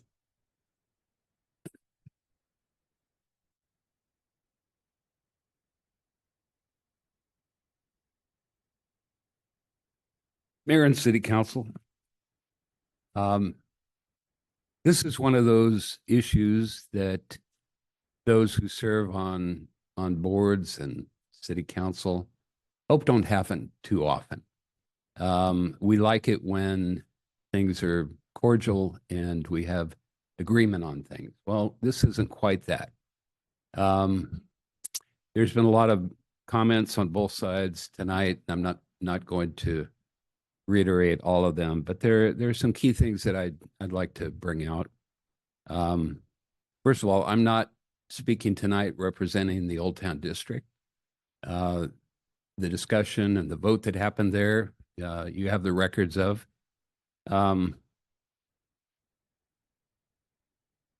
The Colonel mentioned something that I had been thinking, and so I thought I'd mention this. Many, many years ago, probably 40 years ago, I made my first trip to Europe. And in walking around streets and towns in France and Germany, I was just dumbfounded by how much street life there was. And growing up in Laverne, I was very well aware of the condition of our old town. At that time, the 70s, early 80s, it was pretty desolate. A collection of used bookstores and some antique shops, a couple of restaurants. That was about it.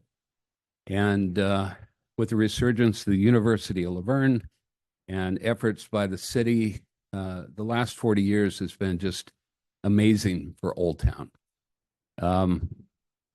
When I talk to people about why somebody should come to Old Town, I am really proud now to be able to say it's a great place to come and enjoy an evening, to walk around. There are things to do, places to see, many, many quality restaurants. I think we have some of the finest restaurants, especially for a town our size, in the area. And I used to be a little embarrassed when people would say, well, what about Claremont? I'm not embarrassed anymore. We can stand up to that. And the life on the sidewalks is just amazing. I love just walking around down there and seeing people enjoying their dinners on the street, enjoying a good time down there. The music that happens on the weekends is just a bonus for all of that. Sometimes bad things happen. The pandemic was a very bad thing, but good things can also come out of them. Mr. Mayor, you mentioned how we all pulled together 4 years ago. And I do believe that many of the actions by the folks in this community and the city council really did save a lot of businesses. They impacted a lot of lives. And I think our Old Town has grown stronger because of it. One of those good things is that street aesthetic. The patio, in my view, is not an eyesore. I quite frankly find it quite attractive.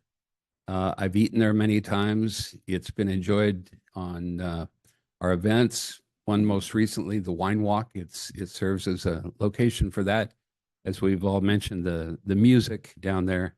So I think it's an addition.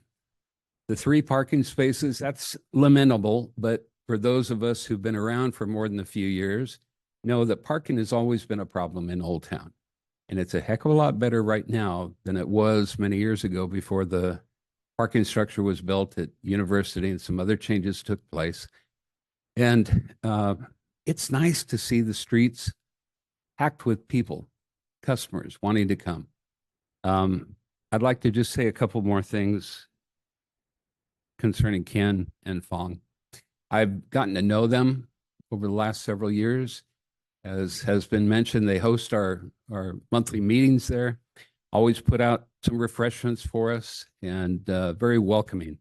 They participate in all of the activities of Old Town and really have become part of our Old Town community. I don't see it as taking away. I see it as an addition.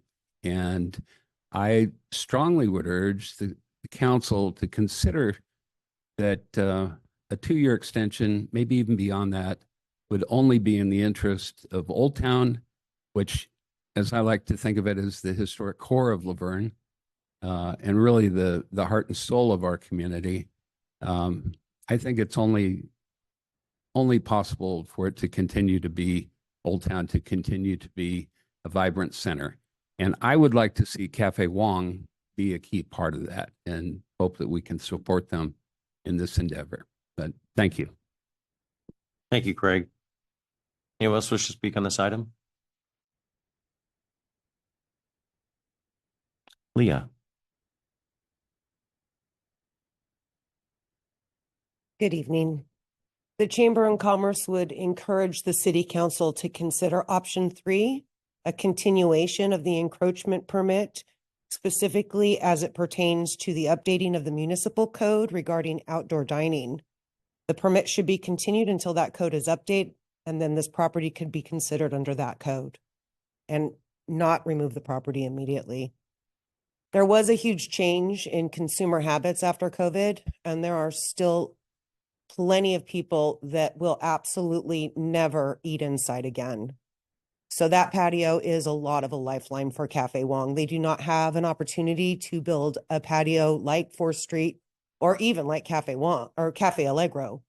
So that small 3-space parklet will make a difference now and moving forward. And Saturday and Sunday mornings, there is the possibility they might be bringing in a brunch, including sparkling sake. Teaser. Anyone else wish to speak on this item? Do we have any online Zoom participants?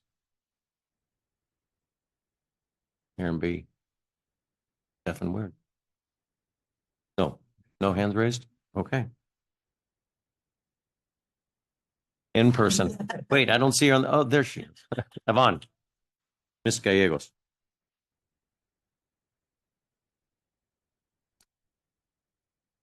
Thank you. Good evening. I didn't plan to speak on this, subject, but I do want to say that as a patron, as a resident, as a consumer who really enjoys all the downtown restaurants, I think it's kind of cool. I like that Cafe Wong has the outdoor patio, the lighting, the music. I think it really brings a certain ambiance right to our downtown district. I do like going and having, a cocktail over there on the weekends. And I really do enjoy their food. And I think that if it's important to the business, it should be important to our city. And I think also just going forward, the patronage that it could possibly bring with the train station coming. I was thinking about the walkability, right, from the train going into downtown Laverne. And I don't know, I like it. I just wanted you to hear from someone who's a consumer and a patron and a resident. Thank you. Thanks, Yvonne. Anyone else wish to speak on this item? No one on the screen, no raised hands. We're going to go ahead and close public comment up the dais. Councilmember Lau. So I think the good thing that's come out of, I think, this discussion is that it's illuminated some gaps and some things that we need to be better about addressing and better about being uniform about and being equitable about and how we're treating, all of the businesses. And I think to Eric Shear's point, and his report, we haven't covered who's got leases, who's not, who's paid, who's not. How are we figuring this out? I think bigger than that is that there has to be a strategy about what does economic development look like in our city?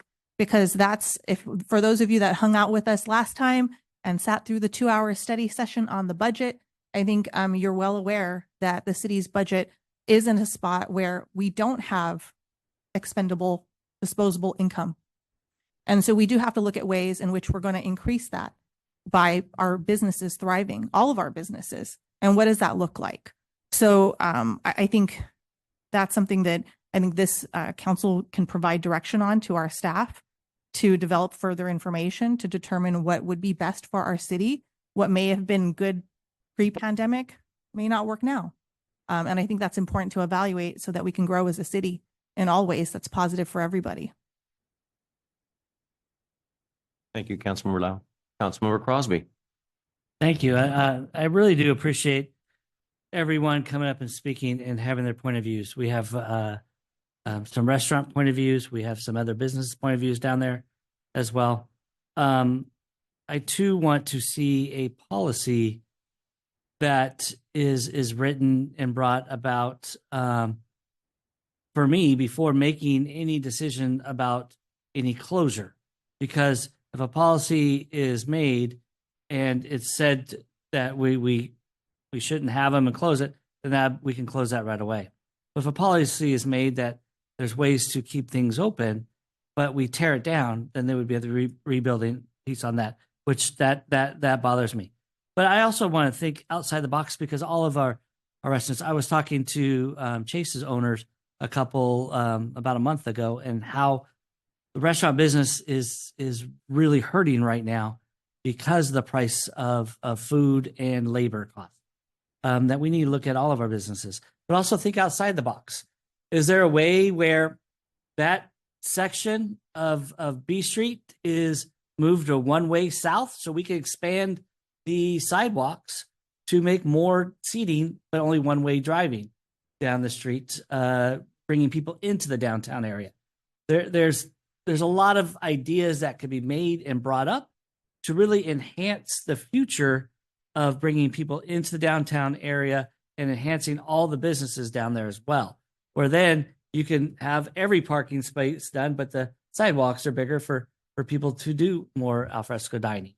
I do like sitting outside in the fresh air. Myself, I've never sat on the patio. I do, though, driven down there since it's come up the last month and really seen a lack of people sitting there except on a Friday or Saturday night, and understand the businesses that are there 24 hours a day that are not benefiting from those spots. So how much do those spots would cost? Do they have a price to it? If they have a price to it, and then the city actually charged for that, would that money go back to the businesses in the downtown area to try to recoup their losses as well? So it's a lot of information, but I don't think we could get to any decision making right now until we have a policy that is in place and approved before we make that decision when to do those things. Having foreseeable future, the squishy language that we did things right away is bothersome to me, rather having than concrete language that's in there.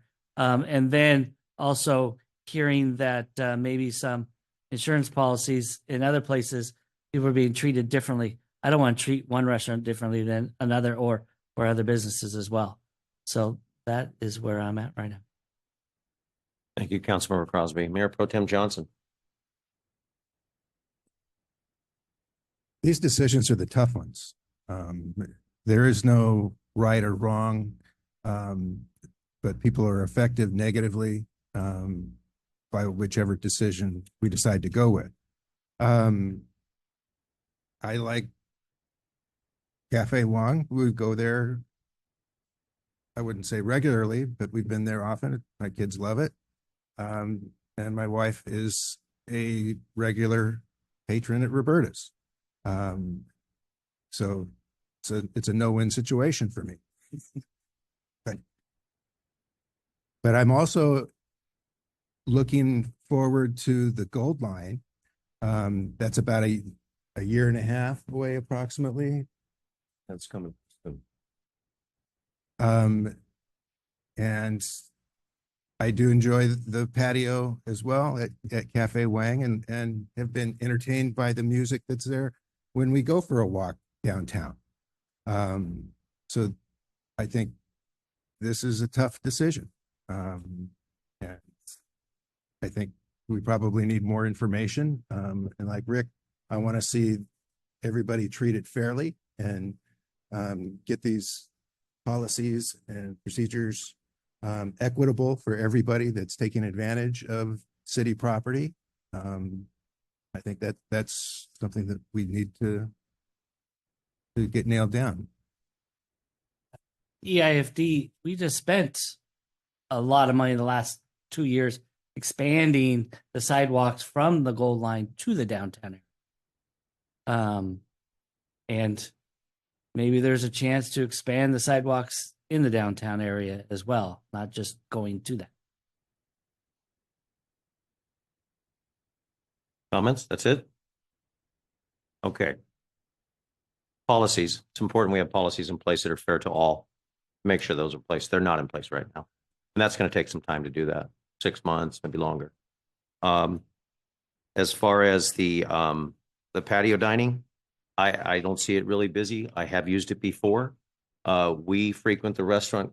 We use the private dining in the back, which if you don't know, all of you, it will hold 20 plus people in the back. And we use it frequently for our gatherings on Friday night. So, and also Roberta's Village Inn. I was there this morning and we're there quite often. I'm a business owner. I understand the intricacies. It's not food, it's service maintenance, but it's all the same.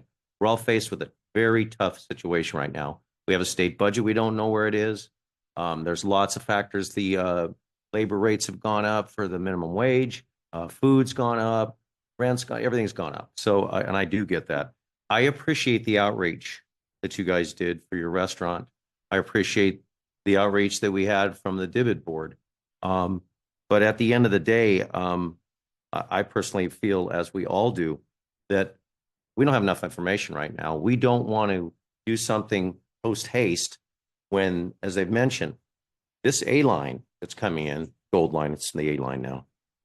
We're looking at probably the end of 2025, probably the November time, when that train is going to be fully operational. They will turn that over to Metro in January or February for testing. Once the testing starts, it's a 6 months process. We already have possibility of 400 units on the corner of Arrow and White that are apartments. What that's going to do to the downtown business district is it's going to blast. People are going to walk through those areas, as Councilmember Crosby stated. It is going to be a different downtown area. And we don't want to damage anything or make any major changes. We just want more possibilities and more items for people to come and visit us. People are going to be coming all the way from Santa Monica. That's how far that train goes. It's one of the largest train networks, and it's going to spur the economy.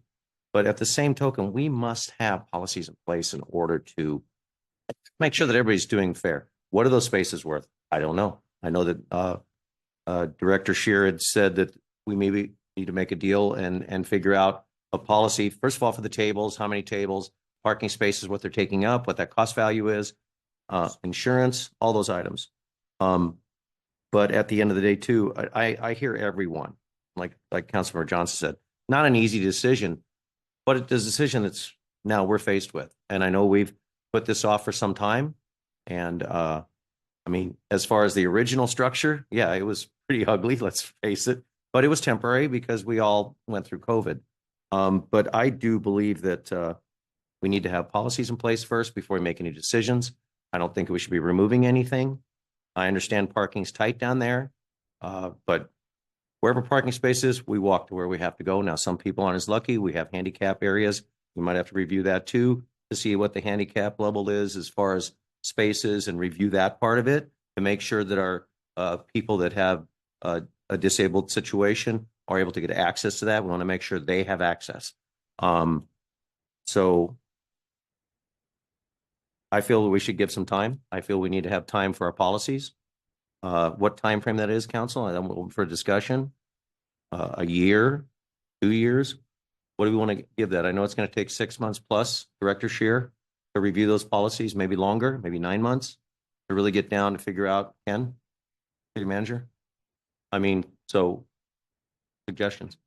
Well, I propose that we make a decision after a policy's been made. So I don't know when the policy will be coming. So we need to extend the use of the patio 6 months after a policy is being made. Then we make it. Then the council makes a decision on further if the patio stays or not, or what it all looks like in the what downtown the area. decision we're made as far as what we're going to do or extend or pay a fee. Well, yes, I can make a suggestion, Mr. Mayor. please. If you don't mind. If the council's direction is for staff to work on a policy to bring back for council consideration, including if necessary, an ordinance for outdoor dining, I would recommend that in the meantime, you give us direction to negotiate an appropriate agreement with Cafe Wang to make sure there's appropriate insurance and so on, and that we, in the meantime, can do the other kind of looking around at what we have, making sure that at least we're getting insurance coverage for the use of the public right of way until you have adopted those policies. And then once those policies are in place, you could have this item return at some point for consideration. But I would prefer to have a time frame. I know that they're sitting on pins and You can needles. do that too, sir. I mean, we're looking at the end of the year before possibly a decision is made. We're mid-year right now in June. That would be December, January. I mean, I'm not opposed to an extension until June of 2025. Because of the fact, if they give that, we're going to have to discuss it again. We're going to have to bring it back and figure out, unless we can always come back on that. We can always come back on that. So I think if we do that, if we say, and it's an extension until June of 25, then I think staff direction would be, we'd want to see some sort of a draft of a policy by like January, so that there's time to to review it and see what it means. But when I ask for staff to provide direction, I would want it obviously based on data and based on information. So as thorough a picture as possible. I would ask that staff work with the chamber, because I would imagine Leah's got her connections with all the other chambers. And what is the strategy? What are other cities doing that might benefit us? Because again, it's not just looking at one establishment, it's at looking at all of it. What is going to be that factor, that it factor that brings people here, especially when the A line comes through? How do we maximize it? How do we make it safe? And how do we make it a place where everybody can be here together? Because I think by all accounts, what we're hearing too is, businesses aside, the people part of it is that you're talking about people who want to be in the community and want to be in community with everybody in the city. And so I think that's something important, that if that's who we say we are as Lavernians, then that's something to take into consideration as well. But I would want those policies to be grounded in fact and data and information and strategy. And I would say too that Director Scheer is now going to be pushing along with our city manager as far as economic development. And I think that's part of the process, is the fact that as this gold line, A line comes, things are going to change quickly, like I said, but I think we need to have all of our rules in place to make sure that we're making a sound decision for the benefit of all of our businesses, that we all want to be treated fairly. And that's one thing that our council has always done. We want to make sure that everyone's treated fairly. Policies are in place, making sure we've got the city covered and make sure we have that our business is covered, because right now I think we're a little bit in a disarray, and we're going to correct that. Again, being COVID where it was, we've come a long way. We're able to save most of our businesses. I'm very proud of that. And I really appreciate what you guys have done as a business. You're extremely involved, as most of our businesses are, but you guys are exceptional as far as what Cafe Wang does for the community and for all of our different functions that we have. But at the end of the day, it's policy. But I think we should, I agree with that. But come January or February, we want to have these policies in hand. We want to make sure that everything's tight, everything's what other communities are doing, and what we should be doing with ours, and to be fair with our businesses and charge for space used. And that's a key point there.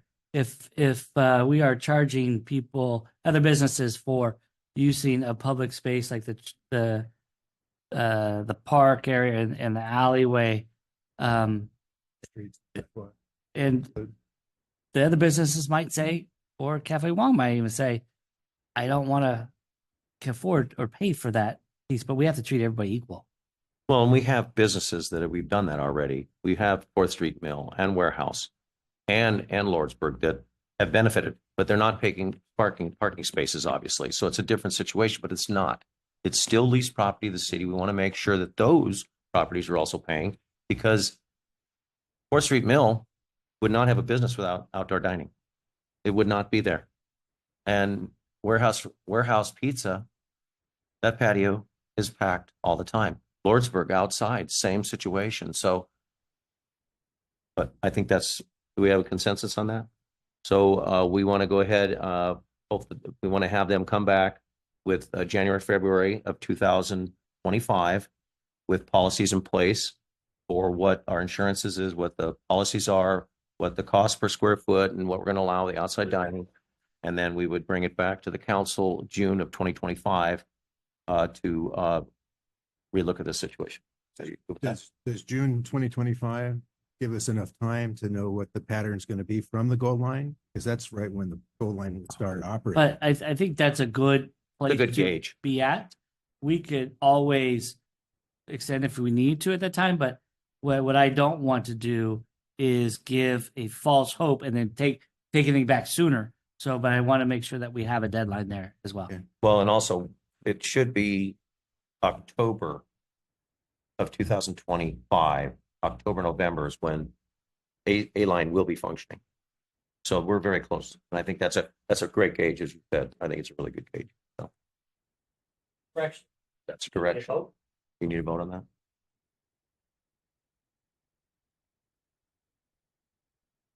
Why don't you go, if there's a motion to give us a vote and a date? I think we should. So, Yeah. Move to have extended till June 30th, 2025, At that time, a policy would have been already in place by hopefully the end of January. And then we could consider then. Thank you. Second. Second. Vote please.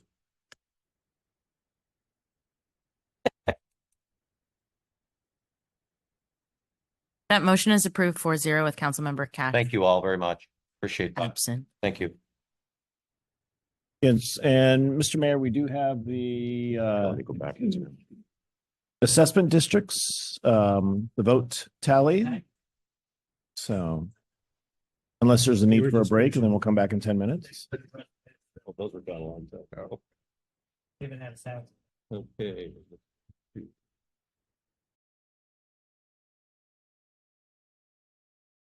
Just item one. We're gonna move move back to public hearing item number one. Mr. Domer. Thank you. For that, I'd like to bring forward the city engineer, Cody Helling. Da, da, da. And the winner of the bring it up, Vanna. All right. Do we need to reconvene the public hearing or anything? I think I just did. Okay. We're good. Okay. Bring it up.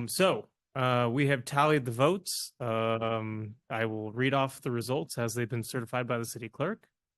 Zone 4-1, the total ballots mailed out were 540. We received 216 back. Of those 216, we have 131 yes and 85 no. So the protest is not upheld for zone 4-1, and the proposed increase has been essentially approved by the voters. For zone 4-2, total ballots mailed out were 325. Received ballots is 118. We have a total of 42 yes and 76 no's. So in that case, 4-2, the protest is upheld. So part of the reason why the packet was so heavy is I have 4 different versions of the engineer's reports in anticipation of some version of the outcome. So on the staff report, there's attachments option. Let me make sure I state this right. It is, yes, option A for the engineer's report and resolution, B, C, and D. In this case, because 4-1 has passed and 4-2 has failed, the scenario of option B has been established to reflect that. Now, one thing that I want to add for City Council's consideration, and it's not necessarily a recommendation of staff, but the City Council always has the authority to direct staff to maintain the budget as proposed and still collect a lower assessment. That option is not before us tonight in the attachments, but we can certainly. Let me try to use the numbers here. So based on the results, we're looking at option B, which would be page here. 0.2. Here we go. So 4-1's assessment would be the $153.08, and 4-2 would remain the same at $147.09. Remain the same as last fiscal year. The budget would be then you could take the budget numbers from option A and push that in there. So basically, 4-2, we could have a higher budget than what's in the engineer's report, but collect a lower revenue. Cody, what page are you on? This would be, let me get you the front page of the engineer's report. It's going to be in the lower right corner. The attachment has a B on it, and the red. Well, we're yes in the packet. Yes. 30. Yes. Page. Okay. 38 and 42. And essentially, Mayor, members of council, what the city engineer is stating is that if the city council wants to, due to the denial on 4-2, city council could retain the budget at what it was last year and subsidize, or basically we would then recalibrate to match the assessments and look at a lower level of service for assessment district 4-2, correct? Yes, so as the engineer's report is set up on those 2 pages, the budget has been adjusted down in on the contractual maintenance and Thank you. the I'm water tired of line looking through this stack.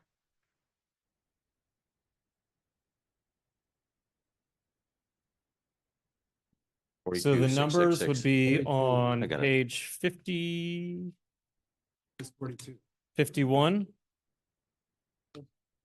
Okay. Here we go. and 50 and 51 are those, well, 49, 50, and then 51 are those numbers there.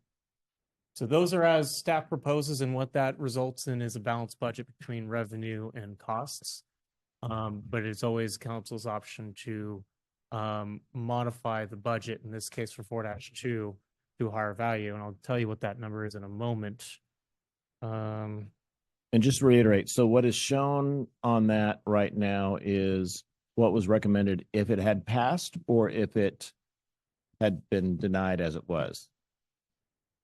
4.1 pass, so it's 4.2. He said it matches the vote, so it Yeah, passed so B matches in the 1, vote. Yeah. but was not passed in 2. That this represents that.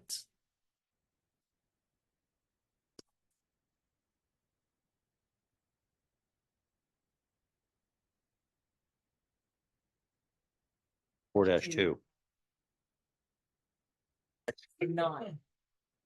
So essentially, we This right would be here. programming it for only $47,000 $47,804. versus what the Exactly. operational is 58 plus the cost center of 62. Yeah, so it'd be the we would be alternative- value engineering this Yes. assessment district. Yes.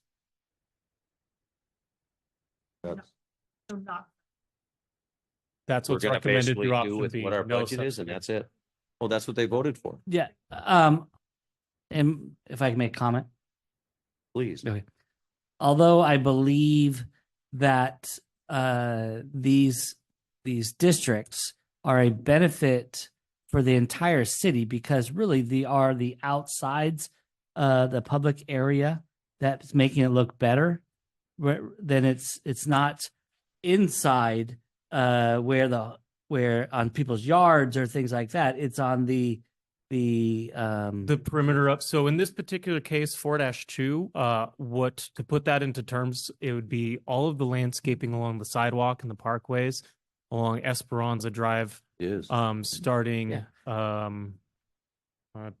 so it's really a across the top of the benefit hill.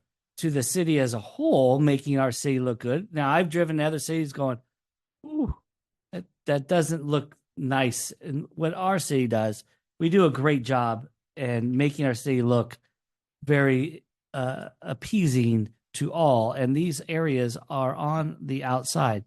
I do understand our budget and our budget situation as well. So my vote will be going to keeping it as is to see what that does for this next year. And if it deteriorates too much, then I would propose next year looking to subsidize that. But as of right now, not to, because the way our budget is. But I just want to make sure it's clear that these areas is not only a benefit for those people that live in that community, it's a benefit for the entire Laverne community. also a value, Mhm. value on the property. So, basically, we have to vote this in right now. Yeah, so Which your would be your recommendation. B, option B, which would be the assessed is actually 58,000, but we're actually gonna go with the 47,000. So the assessment rate would be, you have no Got it. change unless you really wanted to go lower for a Yeah. reason. But the assessment rates are, for all intents and purposes, locked as the outcome of this, but you can direct us to retain the higher budget so that the level of service is maintained at a higher level or equivalent to. Well, But Mr. Mayor, members of council, what we're going to be doing is we're not going to be with this election, going and shutting off everything and having everything dry up. We're going to do our best to maintain the aesthetic look with swapping out some different issues, looking at reduction of water, looking at efficiencies and all that stuff. So the year issue that, yeah, let's see what it does over the next year based on the election results and the reduced money. And then we'll see where we're at next year based on some of these efforts. when can we go back again to this? Once we do find out, can we do this again next It year? could be done next year, but I would point out to council that this process is not a cheap one. So this year, 4-2, the budget was at $13,000. Now, I don't know what the ending dollar figure is on that That's right now, but it would be certainly not more than $13,000. With the increase? Yes. So It's a was process that, to get this out. was that assessment done for all of them or just for that 4-2? 4-1 and 4-2. 4 and 1 and 2? 4, 1, and 2. So, So 4, 1 really, got if we were going to go back on 4-2, it wouldn't be 13,000 then. no Would only be 4-1 that had a line- separate that- line that item. maintenance district, yeah. 4-1 had 17,000. because that was a 6,000. larger line item. Yeah. 4-2 was 13? Yeah. I thought that was, 4-2 was 13. 4-1 was 7. 4-1 was 17 and 4-2 was 13. The balloting, staff time. Yeah, and the engineer's report is done on a regular basis. Yes. But it was the balloting and everything that had to go that increased these costs that theoretically, had it been approved, would be paid off over, 5 years or 10 years or something like that. So amortized over that cost. So to clarify for council's information is to balance the budget in this scenario B, the contractual services, when we put the project out to bid, we had 3 tiers, A, B, and C level of contractual services. And generally we bid it out for the lowest bid to be determined on the B tier. So if it worked out for A, we can go up, but we wanted the B as the minimum. In this case, to balance the budget for 4-2, we would have to drop that down to the C tier. And I believe that was reduced mowing frequency. And then I think we also had to carve out a few $1,000s from the water budget, not completely gutting it. But it would be something that potentially, if it was a warm summer, there would be, it may not be as green as it typically is. So there is still water and there's still contractual services to maintain it. It would just be at a lower maintenance level than what has generally been set as sort of the standard. We have to open up public. This is just the final after the vote. Okay. So we're there. So we have the vote that would set us up for council's consideration of option B, if that's council's will. I move to go forward with option B. Can I have one comment, please, just before we move to? We spend a lot of time and money on these things and we haven't touched these in a long time, which is very frustrating to me. We're at this tier right now where we put it out to the public and they're used to a certain level of service. And we keep our neighborhoods and all of our communities up to snuff in these landscape districts. Considering that a median price home in Laverne is now $900,000 almost. When you see a reduction in service, they're going to be coming to the city council meeting and we're going to say, we gave you ample opportunity and spent $13,000 on advertisements, our staff time and level, to let you know that for, what was the per house raise? What was it, $15? For 4-2, it was, $14.40. $14 to not worry about a year. Yes. a year, to not worry about your area being kept clean and basically mine-free, except for a $9 increase or $14 increase on your taxes. I'm sorry, I'll just say it, it's ridiculous. But they didn't realize what they were doing. And now we go back to this tier C. There's going to be a difference in look. And that is one of the busiest and some of the most expensive homes in Laverne. Sherry, she's just like, what you're paying? Well, that's the problem, is they didn't know that they were paying for that and they didn't realize, and now you send it out. I don't know if that's true because I Maybe not. distinctly remember when we asked about this balloting process, this came up. And I said, we need to make sure that they understand that this is going to affect their property values as well. And while it is partially, it benefits the city as a whole, it's their property they bought in this area, which is enumerated in the disclosures in the state real estate document. So, I don't know. And maybe they didn't fully understand. It's possible, but I know And we've that's one of the discussed this every single year. Yeah. Okay, well, I'm Yeah. tired. Now, you have emotions? So move. It's a second. Vote, please. Oh, boy. The motion is approved 4-0. I want to thank staff. Cody, thank you for all your efforts and everybody. This was not an easy undertaking. Now we understand 218 and whatever, and how expensive it is. We appreciate council's support. you. One parting note on that, if council chooses, we could do this again next year. Thank you. Cody. Yahoo. Yeah, Cody, get out of here. Okay, let's move forward here. Goodness. Here we go. The second item is a resolution adopting the fiscal year 2024-25 budget. City Manager Domer, please call for the staff members who will be reporting. I'd like to bring Christie. Yes. Christie. Come on down. We're getting a little punchy. And there she goes. Here, I wipe my hands. I didn't do anything with it. That is literally, there's baby slobber on it. Don't worry about it.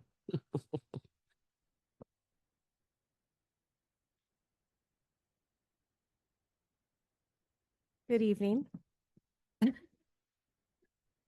Mayor, City Council, and staff.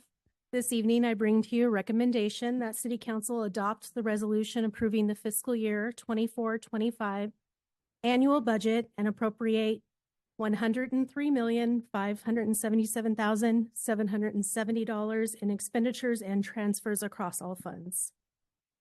Before you vote, I would like to provide a recap of the meetings we have had as part of the budget process. The first meeting held on May 2nd was with the Measure LV Oversight Committee, where we discussed the use of the funds and identified the recommendation to City Council. The next meeting was a study session on May 6th, where finance staff reviewed the various funding sources as well as their specific uses and provided a high-level overview of the proposed budget. Then on June 3rd, we had the budget study session, which provided an in-depth look with each department presenting their budget. I provided an overview of the special revenue funds with capital outlay, and Public Works Director McWade provided the capital improvement budget detail for the 24-25 proposed budget. Since then, there have been a few changes, although none impacting the general fund, that I would like to bring to your attention. The first and largest change is within the HIDA fiduciary funds. This is part of a grant that is fully funded with federal funds. The increase to that section of $2.4 million was due to an error in the amount that was entered during the initial budget process.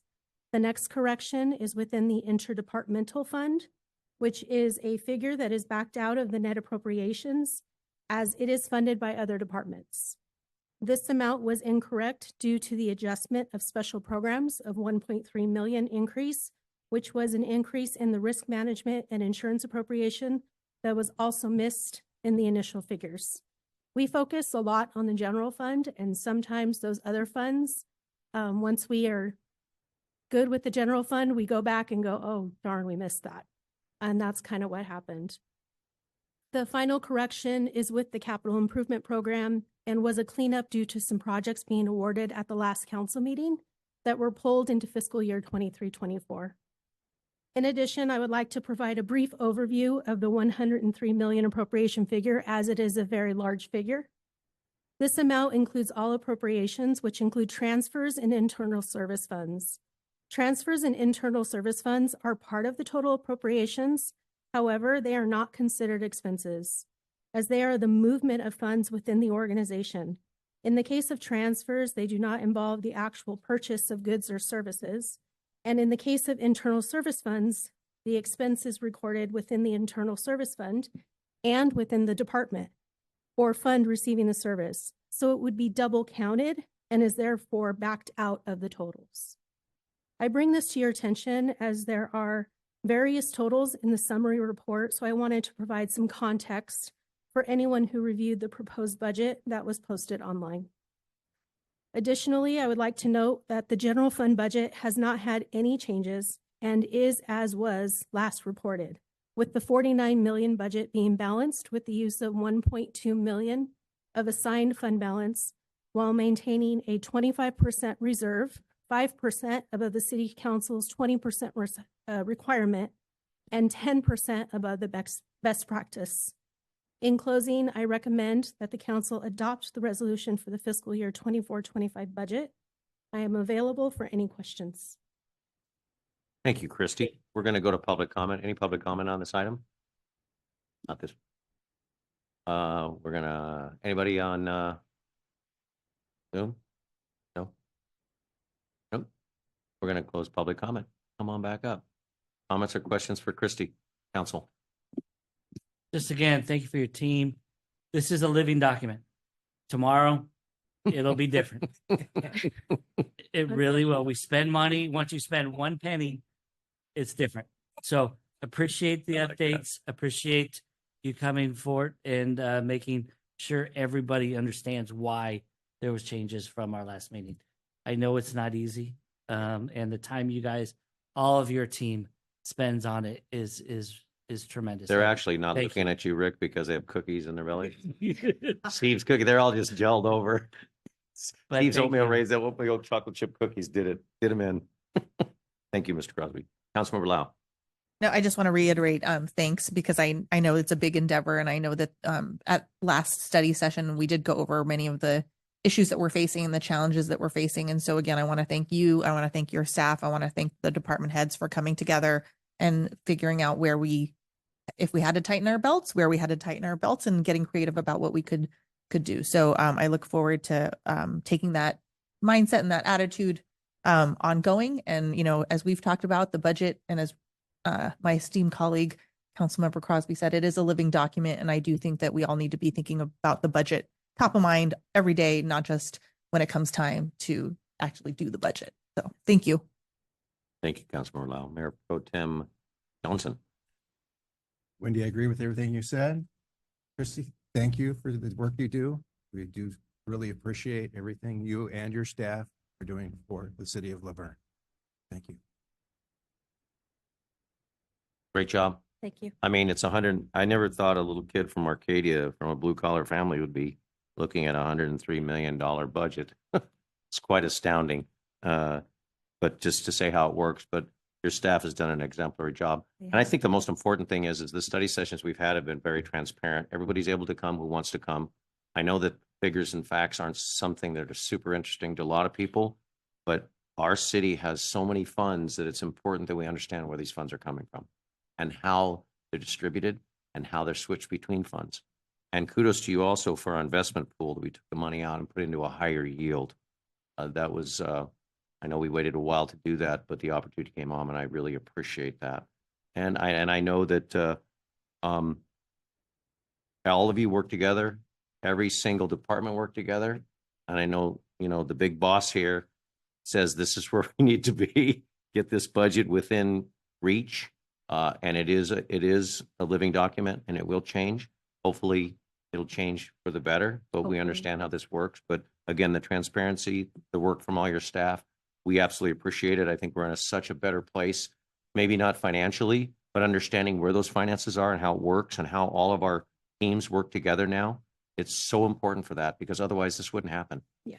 And the information and digging out through all those different funds and finding out where there is an error or there's an omission. It's so important for us to know that what we're doing is 99% accurate, because there's always that little 1% you never know where it came from, that hanging chad. So, but thank you. You've done a great job, and we appreciate that. With that, a motion? I'll move to adopt the resolution approving the fiscal year 2024-25 operating budget and appropriating $103,577,770 to cover expenditures across all funds. Second? Second. Vote, please. That motion was approved 4-0 with Councilmember Cashel Vegeta absent. Thank you again. Great job. Thank you, everybody. We now move to, where are we? Final items is the first reading of an ordinance amending the municipal code related to refuse container storage. Mr. Domer, please call forward the staff member reporting. Thank you. I'd like to bring forward Meg McWade, Director of Public Works. Evening. I get to talk trash with you. Trash. So good evening. This should be fairly simple. Basically what happened, as you all know, the state passed SB 1383. And so many municipalities had to respond and change their municipal code. We did a repeal and replace and inadvertently left out our ability to enforce when somebody places a trash can out in the right of way. So this will correct that and give us the ability by noon on the day following your trash collection day for us to encourage our residents to get, and businesses, if they happen to have those kind of cans, get them back behind the appropriate place. So I can read the actual wording if you would like, or just stand ready to answer questions. I think we'll just go to public comment and if you have any questions afterwards. Thank you very much. I'm going to open up public comment on this trashy item. Anybody wants to speak on it? That would be, why are you laughing? You're laughing. I know, honestly. No, it just came upon me. I have it holy good. No public comment, nothing on Zoom, nothing. We're going to close public comment, bring it back to the dais. Go ahead, Councilmember Lau, talk trash. So I just want to make sure that we're all clear, since we're not going to read the part, but if your trash gets picked up on Monday, whatever time it gets picked up on Monday, trash has to go in by noon on Tuesday. Yes. Perfect. That's all. I just wanted to make sure we were all on the same page. And Any other? this Go will ahead. be enforced by code enforcement, correct? Only if they catch the can. So if they would report it and then code enforcement gets there in time while it's still out, then they could be cited. Yeah. And again, we want code compliance. So we're going to send a nice letter first to reminding people about the hours. And then, you know, if it's multiple times, then that's when we enforce. Especially lighting maintenance district 4.3. What do you got? Sorry, that's stuck in my craw, man. Okay, with that, motion. Is there a motion to hold the first reading of an ordinance updating municipal code section 13.28.160 maintenance and placement of containers by adding language to ensure timely removal of the containers from public rights of way? So move. Second. Vote, please. That motion is approved 4-0 with Thank you, Councilmember Meg. Cash absent. We can close that trashy subject now. Let's move on to public comments. Now we move on to public comments and oral communications. It's a time set aside for anyone wishing to address the city council on items not listed on the agenda, but within the subject matter jurisdiction of the city council. I want to remind everyone that the Brown Act prohibits the city council from engaging in discussion on any item not appearing on the posted agenda. However, your concerns may be referred to staff and placed for discussion at a later date. There will be a 3-minute time delay as we are getting on in the hours, the limit. And we are, at this time, those wishing to come on, Mr. Casas, please come up.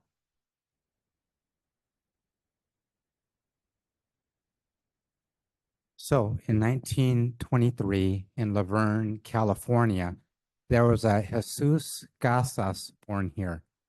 I actually don't know if he's related. My dad was born in 1926. There's a chance he's a distant uncle, probably not likely.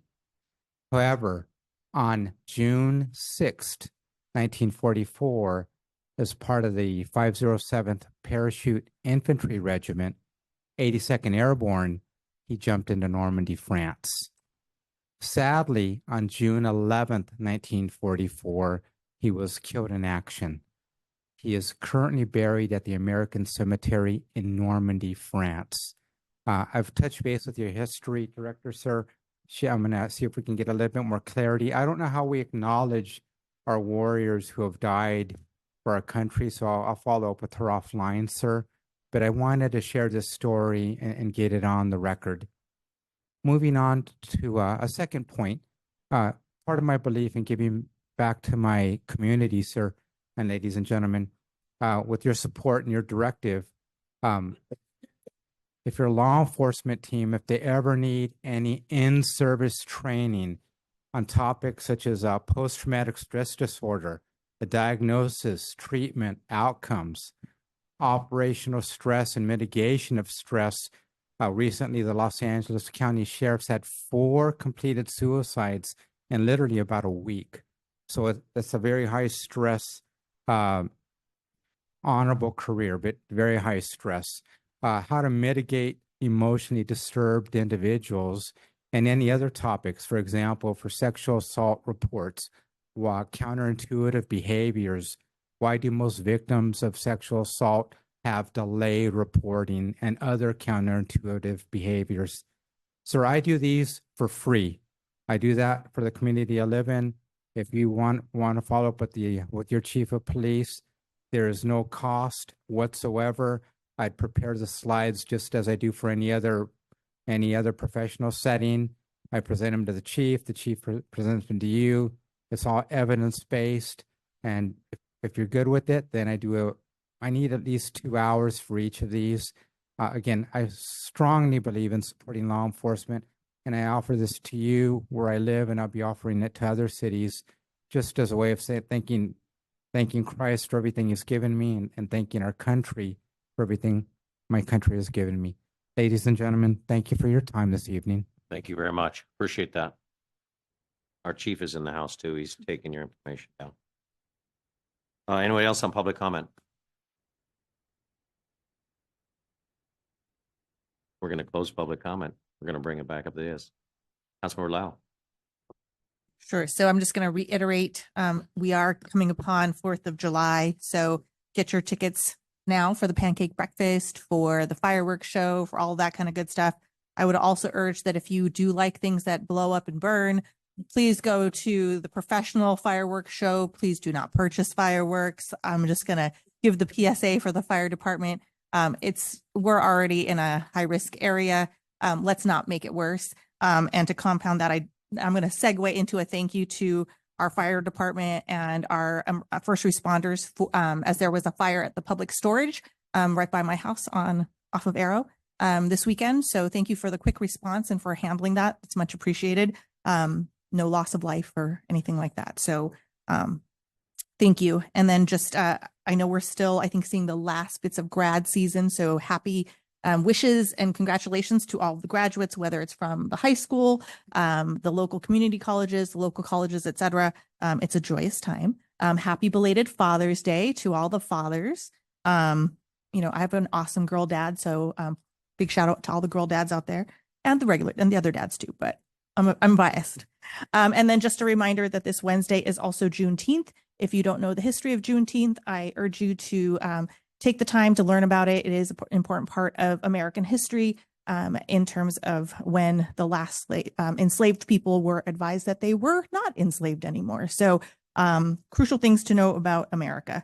So with that, I will conclude and say, have a good week, be kind to each other, and thanks for sticking with us this late. Thank you, Councilmember Lau. Councilmember Crosby. We have some great community members and presentations. As I was part of one 2 weeks ago with the Verne Historical Society, and really appreciate the work that the Verne Historical Society does for our community with mostly all free events. It was the third part in a 3-part series about the University of Verne presidents, and Sherry Best did an amazing job organizing it, and we finished up at the Laverne Cemetery learning about different presidents that are buried at the cemetery. Also news on the cemetery, Laverne Cemetery will be opening up 300 spots by taking away a piece of road there. It was my thought when I first moved in Laverne that it was full and really closed off, and they are opening spots and where you can be laid in rest in your community. So that is a great place.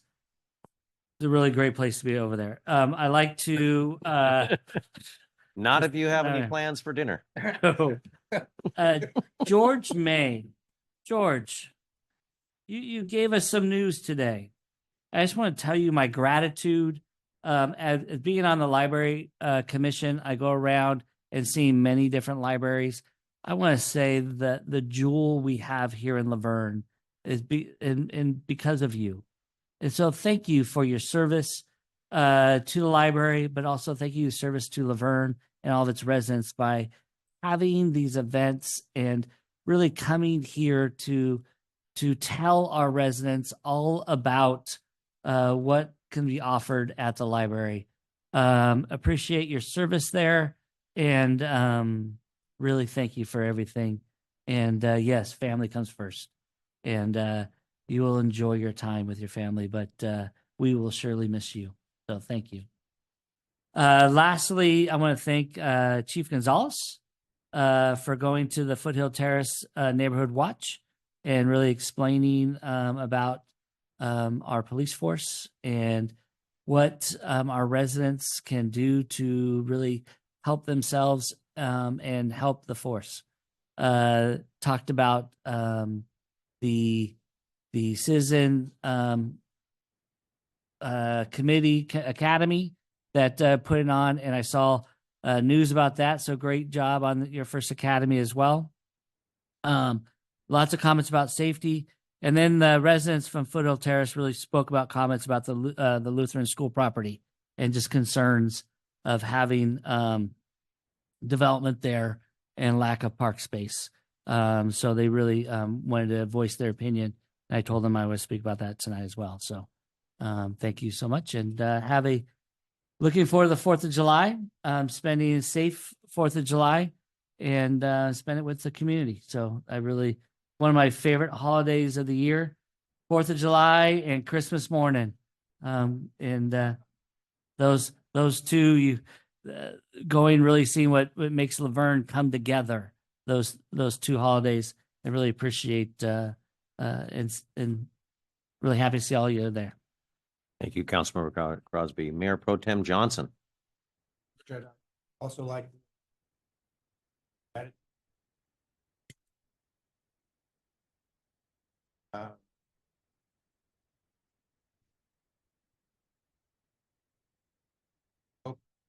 Somebody that's similarly involved in our community.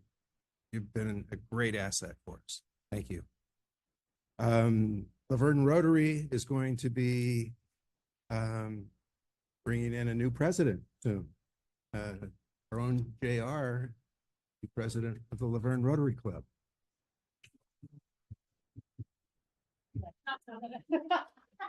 Aaron, wait. So we'll have an installation for him later on this week. That's it. Thank you, Mayor Pro Tem Johnson. George, you always like to shock us, huh?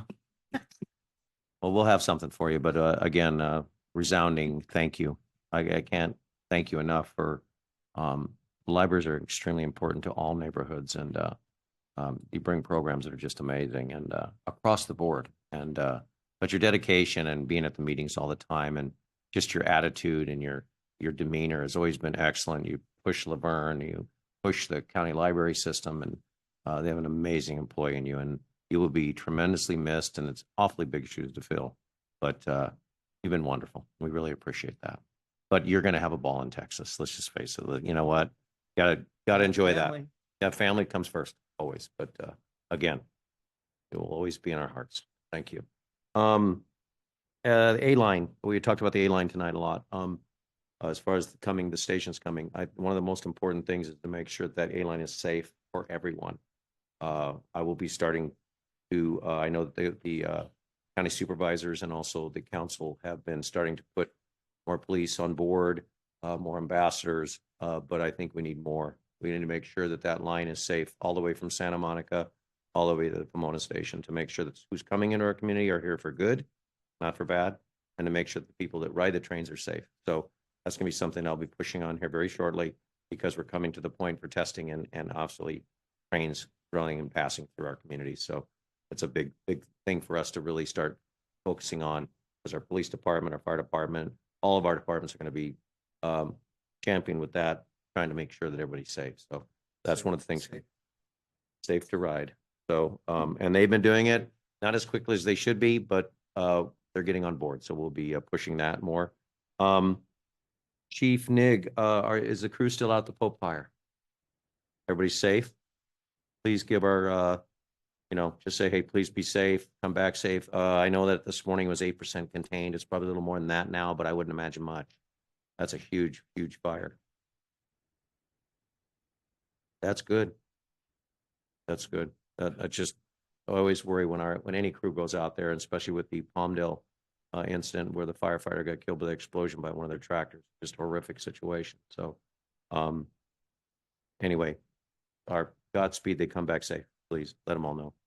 I think that's it. Just everybody, make sure you look at your back page back here for all the items coming up. We got the 4th of July. We've got all this wonderful stuff coming up. We have, we're going to adjourn. I wasn't adjourned yet. Still talking. Jeez. My God. And thank you all for coming. I know it's one of those meetings where there's lots of information going out, but if we don't discuss it, it never gets taken care of. And I appreciate our council. Also appreciate our staff. We all really work together well, but we can discuss, we can argue. At the end of the day, we come with a decision that's good for the community and good for our businesses and our city. So tonight we'll adjourn in memory of CERT member and volunteer Robert Kirst. Robert passed away Sunday, June 2nd. He was an active CERT member and volunteer since his graduation from Laverne's basic training course in 2017. Robert lived in Laverne most of his life, attracted to the small town feel that gives Laverne's charm, which he adored. Robert graduated from Bonita High School in 1974. He spent his career working in the hospitality industry, which spoke volumes about the kind of person Robert was: kind, caring, and always willing to help others. He was very proud of being a part of CERT, which allowed him to give back to his community, which was very important to him. In addition to CERT, he volunteered for the American Red Cross and donated his time at the election polls. He is survived by his wife, Patricia, of 39 years, and his 2 dogs, who he loved walking and taking to the local park. He would greatly missed and remembered for his friendly nature and willingness to contribute. Our deepest condolences to Robert's family.